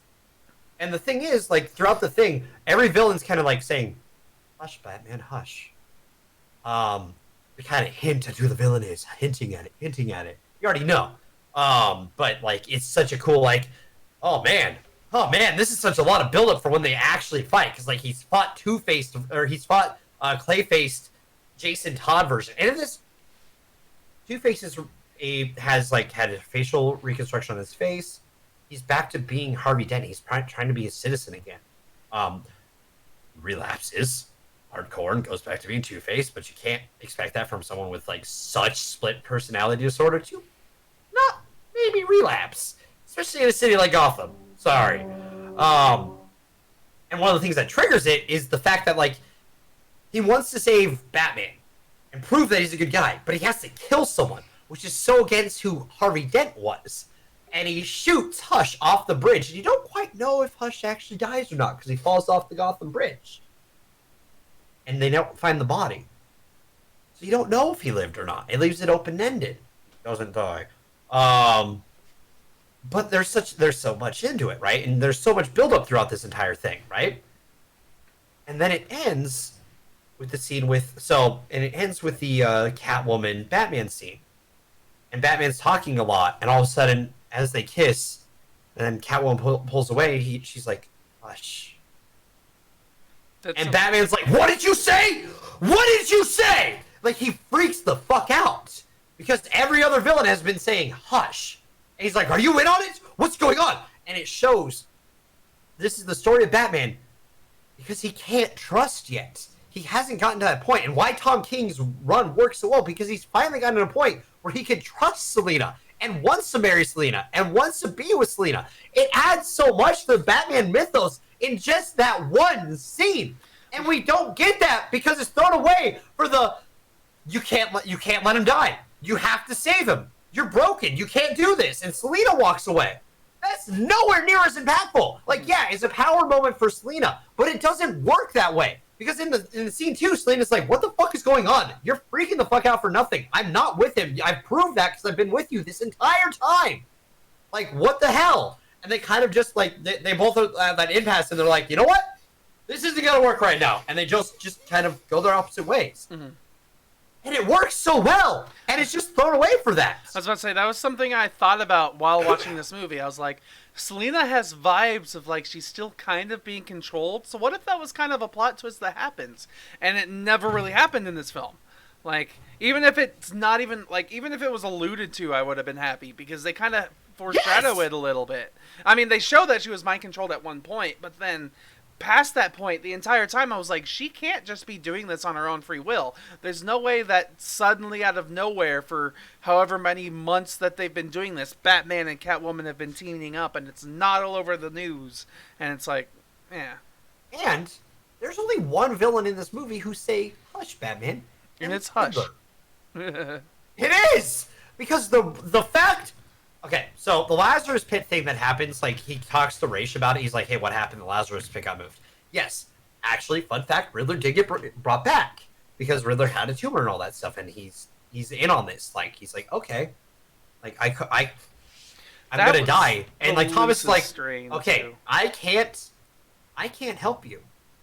But I actually can find a way to do this. You're gonna probably die. Or we're gonna rejuvenate you. I know a way to do this. Because he's followed Batman's story. Mm-hmm. So he knows about the fucking Lazarus shit. Because he's pieced it all together. Because Ra's al Ghul is kind of public, right? After a certain point. He's like, "Oh yeah, the Lazarus Pit. Yeah, I can help you, Riddler. You just gotta help me set all this shit up. Then we'll get you in that Lazarus Pit. You don't get any tumor kind of stuff." And yeah, Riddler uses it and is set up as that, right? Because Ra's is intertwined with it. Actually, Talia al Ghul runs LexCorp. There's a lot of tie-in stuff to the League of Assassins. League of Assassins gets one character. It's Nisa, I think, who shows up. And she's like, "Hey, there's a lot of infighting, and someone used the Lazarus Pit." Yeah, the one connection that we had... Also, we're watching you. Yeah, the one connection that we had where it was like, yeah, somebody showed up and used the Lazarus Pit. Do you know who it was? Nope, but I'll look into it. And that was like the one key that we're Sorry, Lady Shiva. Yeah. My bad. And then that's supposed to be our one clue as to like who the villain's supposed to be. Is this, well, this one person used the Lazarus Pit, and then suddenly we have this new villain called Hush. And ooh. Well, also, the Lazarus Pit stuff is also because someone dug up Jason Todd's body. Mm-hmm. So you're starting to wonder, like, what's going on. And it actually sets up the Jason Todd coming back later as Red Hood stuff. You know what I think they tried to set up with this film? Is something with Lex Luthor. Only because... Well, that's this universe, because remember at the end of Reign of Superman, Lex is part of the Justice League? No, exactly. But how Lex is treated by Batman and how he reacts afterwards makes me think like that's supposed to be the one part that we're supposed to remember, because the next film is going to be something about Lex Luthor fighting Batman. Being well, like, more likely it'll be a Lex Luthor-driven Justice League film. Probably, yeah. As the villain, which okay, I'm fine with, because like some of the at least like the Batman or the Superman related stories are at least more enjoyable than this, because like the fact that Riddler is Hush, and when we see how he looks without the thing, and he's got that stupid ass fucking scar, yeah. Oh my god, that was so fucking stupid. Because no offense, no surgeon is gonna do as like the scar on your head. Yep, this is how I'm going to get into your brain to check out your tumor. Huh, it's a question mark. I didn't even realize it. I should have. You know how they would do that is... a straight line. Well, not even just that. They would cut a square, because that's usually what they do to cut into it. Or they would just they would do an X, open the flaps, cut open the skull, and then go from there. Mm-hmm. It's usually how they do it. But nope, they went straight through the front with the question mark. If I remember my stuff correctly, because my mom's had a lot of like decisions on her head. Okay, so I know a couple things about this. But yeah, no, but the way they showed it was dumb. Like I just thought that was him in general. Like that was him losing his mind from his tumor, and he carved that own question mark in his head. Like, but. It's and the Riddler being Hush is so stupid. And you know why they did it? Is to subvert people like my expectation. Okay. Mm-hmm. I'm fine with you trying to change the story a little bit and just going off of it, right? Okay, I can live with that if you do it right. Where you've done it right before is in the Arkham series, where you change the Arkham, like the Hush story in that to being that it's a serial killer who keeps cutting up people's faces who look like Bruce Wayne. Like, they build that up in Arkham City, and then in Arkham Knight, it's revealed that this dude has literally, like, at the end of, if you find all the murdered people and all that and discover who did it, you see this dude who looks like a stitched-up Bruce Wayne. Mm-hmm. And he's like, don't worry. I'll go be alright, kind of thing. And he just kind of disappears again. And, like, because he unwraps his face, if I remember correctly. It's been a while since I've played. And then the next one, Thomas, Bruce Wayne, or we'll call him Thomas Wayne as a joke. Okay. Walks into Wayne headquarters and kidnaps Lucius Fox and takes control of the Wayne Corp building during Arkham Knight. And it makes more sense because they built it up over 2 games as this side. It's a side story, I will admit, but it's built up. It makes sense because it's like this guy's just kind of fantasized about being Bruce. So him going in there and trying to take control of Wayne Tech. All right, that makes sense. Mm-hmm. Okay, I can live with that story. That's a different take on it. That doesn't feel like it's just shitting on the story. It's just telling it in this universe in a different way. In this, you're trying to copy too much from the graphic novel, while shitting on the graphic novel doing it. Because you're trying to subvert and change expectations of it. And just change little things. Like the fact Damian is in it for a fucking call. He's his fucking son! It would be interesting to see, like, Damian and Selina actually interacting with each other. Wouldn't it be nice to have that? Mm-hmm. Oh, yeah. This is his son, Robin. Oh, yeah. You're going to have a lot to talk about. That's an interesting thing. Yeah. Because, like, even the Tim Drake and Selina interactions are pretty interesting. But, like, I would think that would be an even more interesting plot to have it be Damian. Because there's I am his current girlfriend, you're his son. There's a lot of things to discuss. Yeah. Hell, there's things they discuss in the comics because Damian's the current Robin. Oh, wow. Would you look at that? They discuss things. They have interactions. Mm-hmm. That would have been interesting. No? Okay, he's just a fucking phone call. Yep. He's with his dog. He's a joke phone call, too. Yeah. With the dog. Talking about, hey, Dad, use protection. I don't approve of this relationship. Blah, blah, blah. We don't need another one of me walking around. Just ask my mother. I'm not trying to judge. I'm not trying to choose your taste, like judge your taste in women, but you haven't proven yourself. I.e., my mother. What's your other choices? You got to throw any other ones out there. He's dated Vicky Vale. That wasn't a bad one, right? Oh, what about his at least in the animated series, the good animated series Justice League. Him and Diana have a little bit of a thing. That's actually built throughout the entire thing. That's pretty cool. I don't know. It's just shits on so much of the Batman mythos. Mm-hmm. So much of, like, his side, his family mythos. Like, you can't do that. It's sad when Lego Batman has a better family story than this Batman.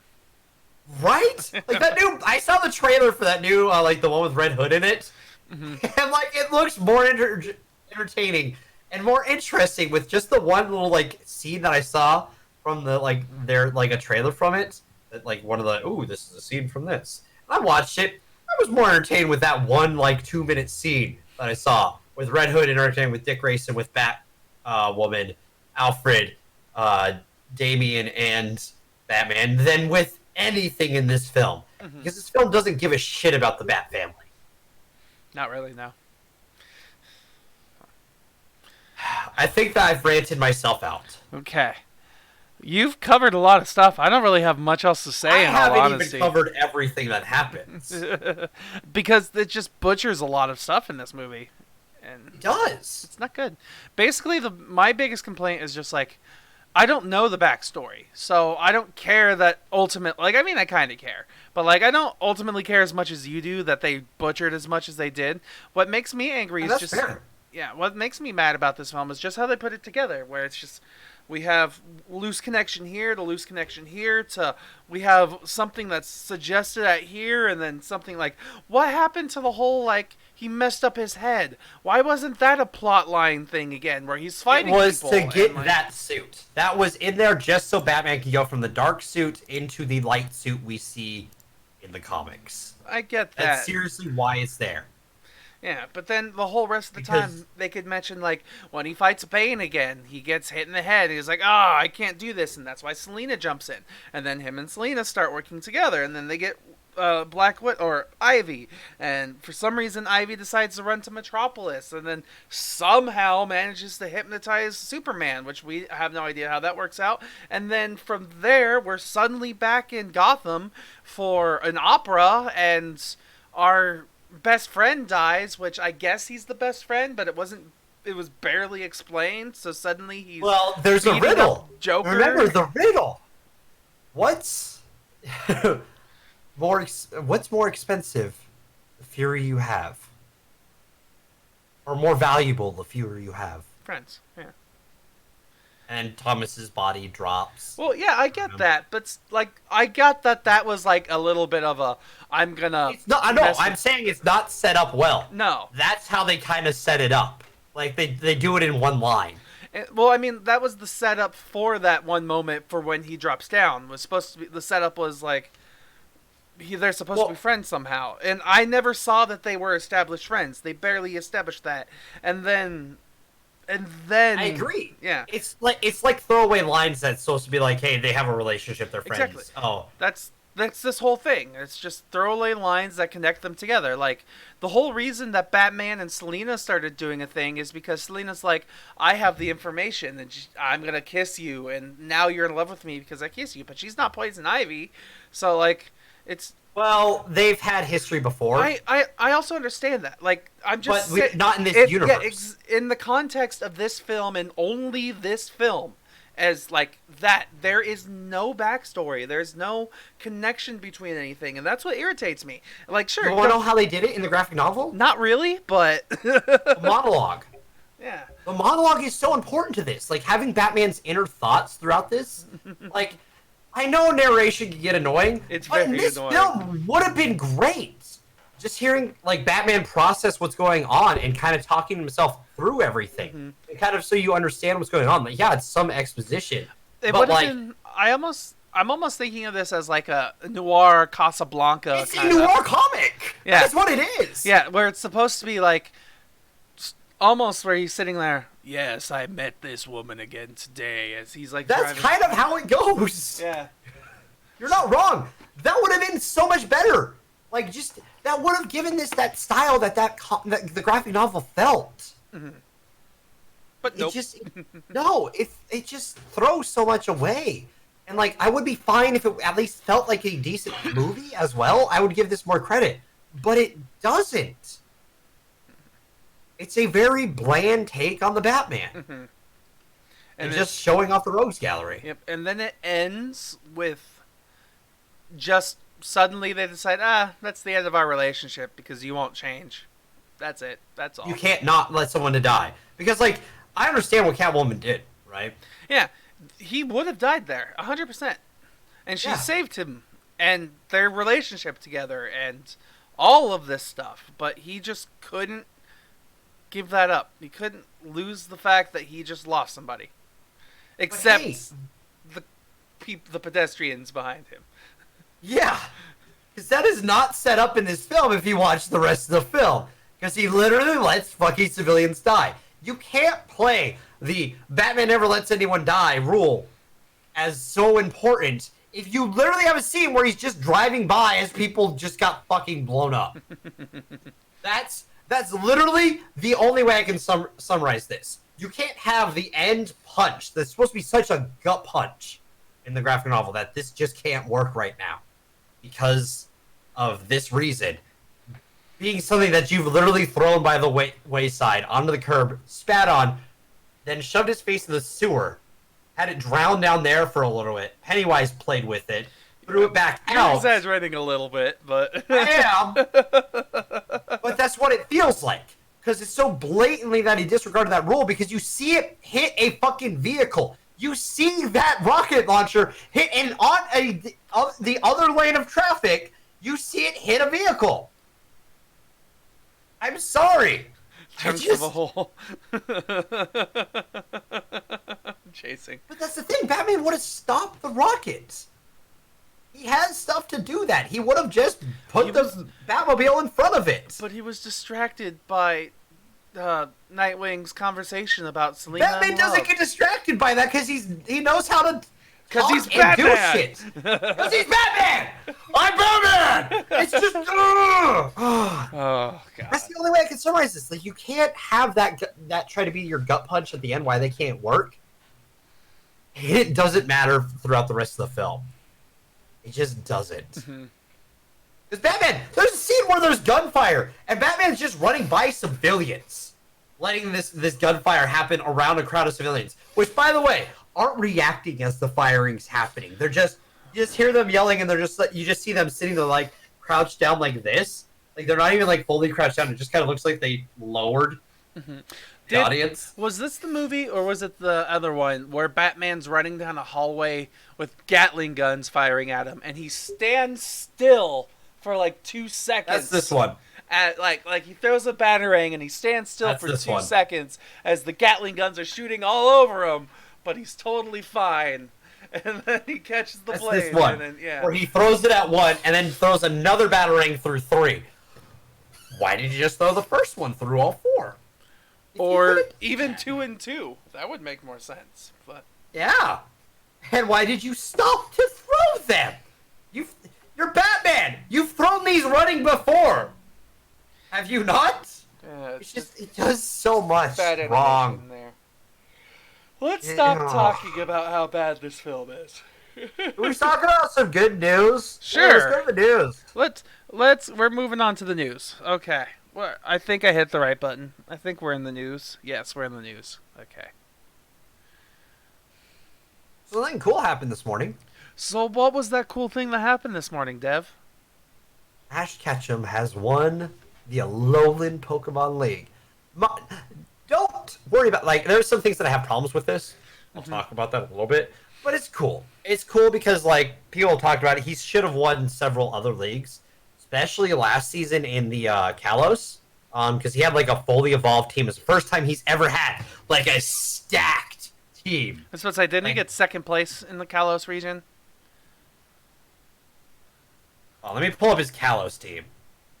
Ash Kalos team. And he's won other things. Like, I remember that too. Like, this is the first like major league that he's won, but he's also won the Orange League and he's won Battle Frontier. Orange doesn't count. Neither does Battle Frontier technically, but no, because they're not really like big leagues. I'm sorry.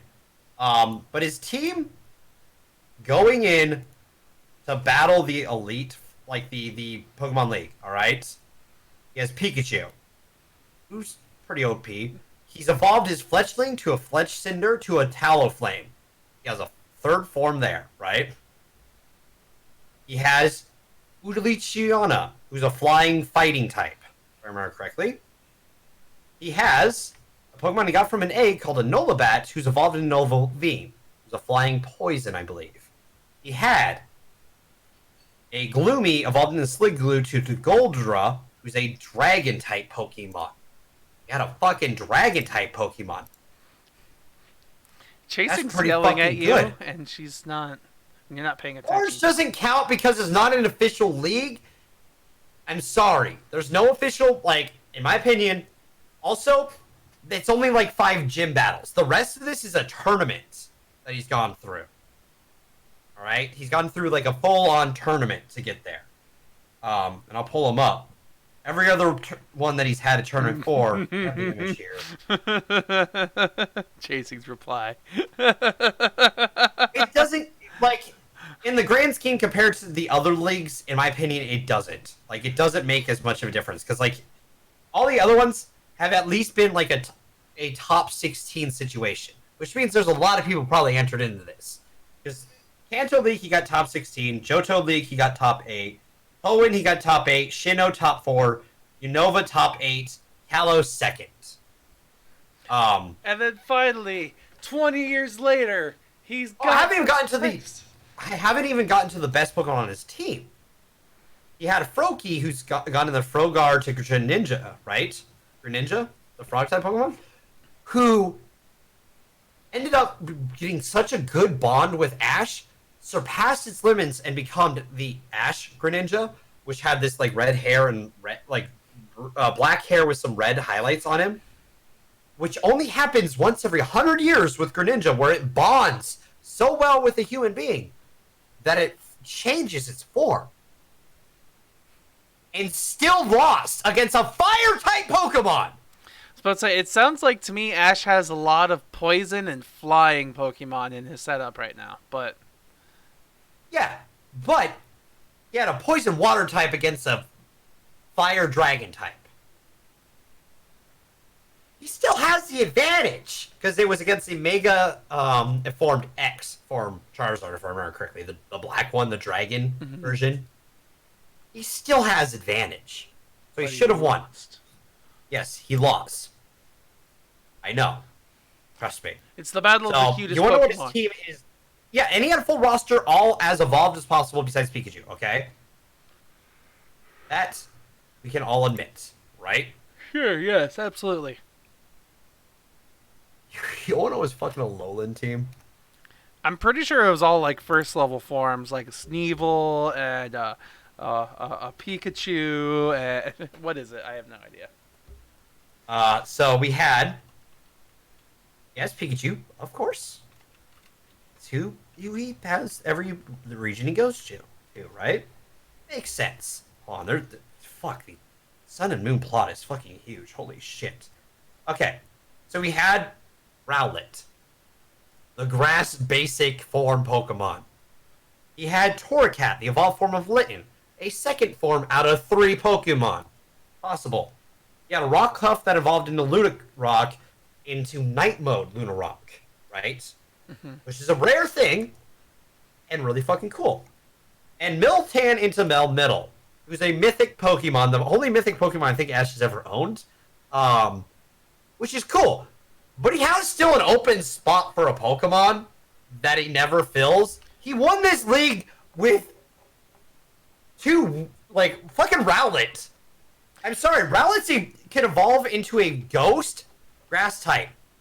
And he's still a grass flying type right now. I'm sorry, you have way more advantage if you evolve that motherfucker. A ghost type would have been so cool. I'm sorry, it pisses me off a little bit. It's cool to see, and I'm not taking away because it's cool to see that happen, right? Because it's about damn time. But it doesn't feel quite earned. It feels like it's because of the backlash from last season. I mean, I just think it's weird, just in general, that after all this time, after all this time, after all these years, he finally wins, and like, even himself, because I've seen some clips, he's like, wait, I won? Oh, that was easier than I thought it would be. Huh. Who would have thought? And I do say, it does show growth in his ability as a Pokemon trainer, which is something this show has needed for a long time. Which, hopefully, I mean, it's shown kind of growth, where he's gone from top 16, the top 8, the top 4, the second, to, like, all that stuff. So I'd call that growth itself. However, yeah, no, that's growth, and that's awesome. Yeah. But, but now that he's won, I'm excited to see what they decide to do next. Like, is it going to be a different Pokemon? Is it still going to be Ash in a different area? Is it going to be a female protagonist as the lead this next time? Because I'm sure that's what everybody wants right now. Besides the really annoying minority who say, "Oh, we better take it over everything." Sorry. Follow. No, my opinion. Ash is still going to be there. Pikachu's still going to be there because they sell fucking merchandise. They sell the show. Okay. But I can see them maybe introducing someone else as the potential protagonist. I can see next season being you meet someone else. You have Ash, right? And that person slowly kind of takes the protagonist role, and Ash kind of takes the Brock role for a moment. The Brock Misty side character role as this person gets better and better. Mm-hmm. And then they both enter in the region championship, and Ash beats them. Like early into it. Mm-hmm. Okay? And like even have Ash win it. Cool. He's now 2-time. And then the other character who slowly kind of become more and more the protagonist be like, Ash, next time we face, I'm gonna beat you. I'm not gonna travel with you anymore because we might practice each other. I need to go on my own journey and train on my own. And that's season 2.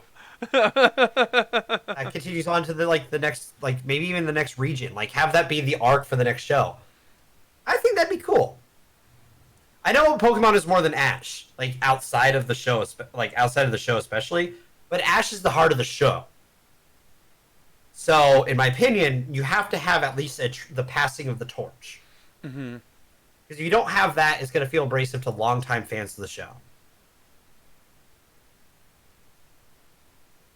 I mean, I'd say yes and no. I'd say they, Chasing, I think they might freak out a little bit with Ash being gone, only because it's been 20 years as Ash is the main character. But I also don't think they'd freak out because we've seen, like, the side characters interchange so regularly, so frequently, and no one really cares about them. I mean, except for Brock. People cared about Brock. Well, Brock, like, and those characters returned and stuff like that. That's cool. In my opinion, it's, I don't know, it's... Interesting. It's something that I feel like should have a transfer just for, like, the long-time fans who, like, even 20 years, some of those people who first started watching are going to have kids who are, like, 10 to 16 years old in some cases.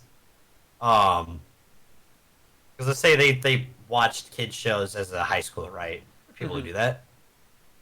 Let's say 20 years old, they had a kid.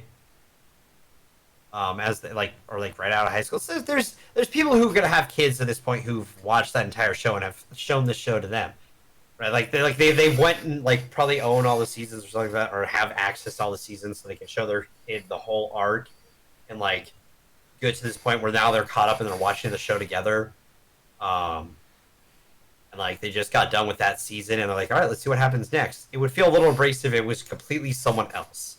You know what I mean? Because, let's be honest, then it starts to get like Yu-Gi-Oh!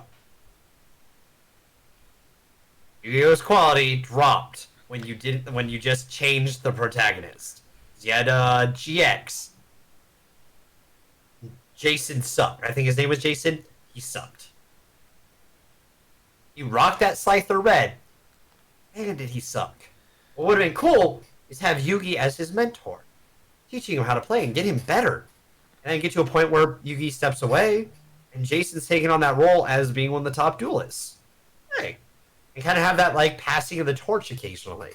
Because that could be something that they do. Like, as this new trainer learns and gets better and eventually beats Ash, then they start to train with someone else. Like, have that passing of torch. And you can have Ash and Misty and Brock start aging now. Because, yeah, it's only probably been about 14 to 16 years in the 4 to 6 years in the show since Ash started. He's only probably like 14 to 16. All right. Watch Matt Pat's game theory stuff or film theory. He goes over all this and explains, and it makes sense. You're like, okay, that makes sense. Yeah, there's a timeline that kind of makes sense there. But Yu-Gi-Oh! Was not fine. Don't you dare say that. I mean, I watched every single episode of Yu-Gi-Oh! I mean, except for the newest season that's come out, but I've seen everything. Is there a quality drop? I would say yes. Would you have felt that if they at least like passed along some stuff? I mean, with Yu-Gi-Oh, like I stopped during GX. I will fully admit that. I went all the way down. I was like, yeah, I went Yu-Gi-Oh. I went all the way down to like past 5 E's, I think 5 D's, G's. Jesus. Yeah. And, You're in that hole. and then there's a new season that I've been debating starting, only because I've seen all the others. I might as well watch this one too. and every single Yu-Gi-Oh past season 1 with Yugi, pretty great. Season 2 with Yugi, I would also say pretty damn great. Season 3, 4, and 5 fall apart. Then they switch to Duel Academy, and that's all pretty bad.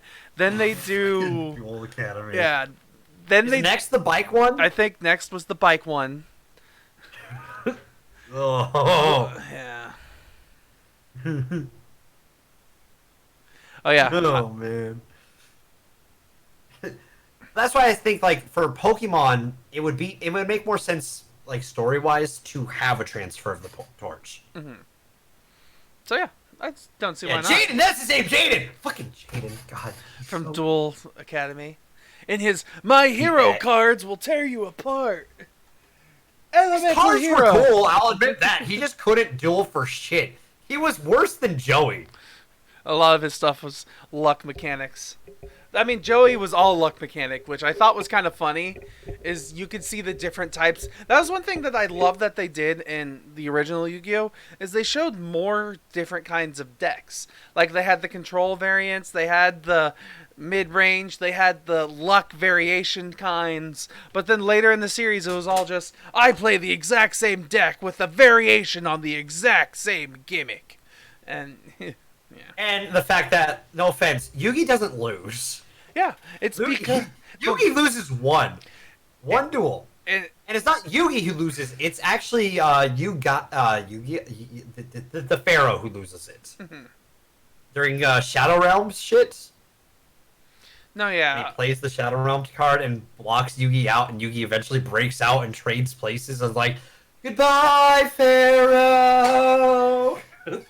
There's just so Fucking much Shadow Dimension. Eventually, we might lose. They talk about that in Duel Academy, Duelist Academy, where Yugi's deck, his actual deck, is put on display, and they say that the reason he doesn't lose is because it is the best constructed deck ever made, where it's it has no weaknesses. However, that later in that episode, somebody steals his deck and plays against the main character of the movie. And of the series, the Duel Academy kid, and the guy who steals the deck loses to the Duel Academy kid because he didn't have the heart and the passion that Yugi had with the heart of the cards. So, such bullshit. Yeah. Sorry. At least Ash can lose, right? And we see progression with Ash. I'm sorry. That's one thing I will say, which is why we need to see the passing of torch, because this is such a monumental moment, because Ash has finally overcome the odds. He has lost fucking 8 times? 6 times. 6 leagues. He's won 1 pseudo league and 1 battle frontier.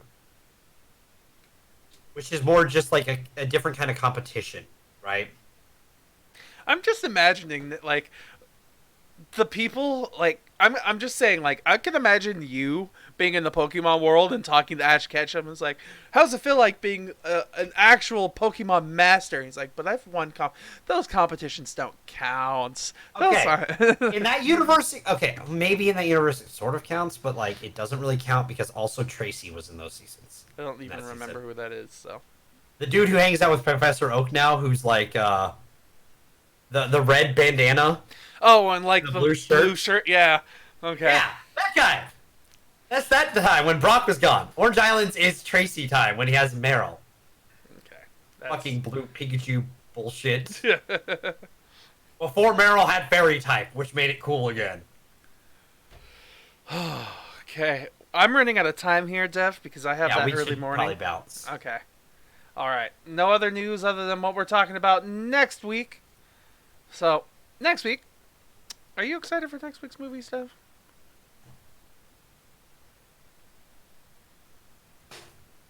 All right, Rambo. Yeah, there we go. I was I'm not gonna make it bigger. I'm this. Yeah, Rambo 1 and Rambo the last one.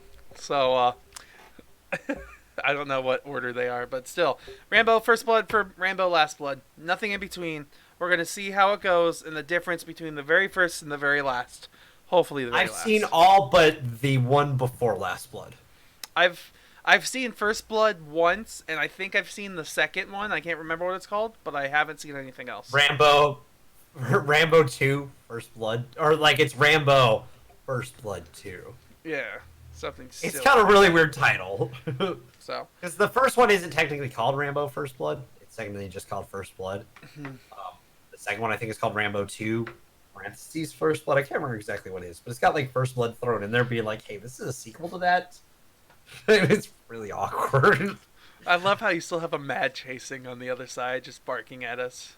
Like, Oh, yeah, no, she's upset that I called Tracy bullshit because he is bullshit. He should have stayed with Professor and not done anything else because he replaced Brock. And Brock was with Professor at the time.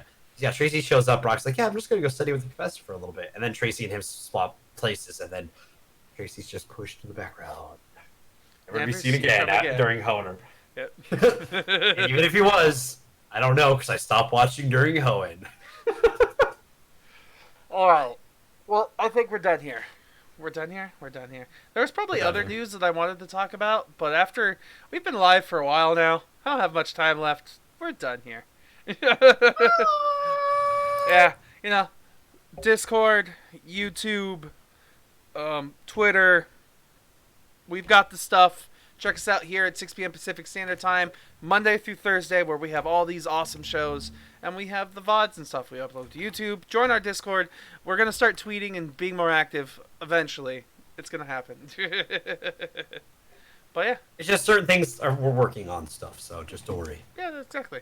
So thank you very much, everybody, for enjoying and listening to this rant-fueled episode, but a good episode all the same. Yeah.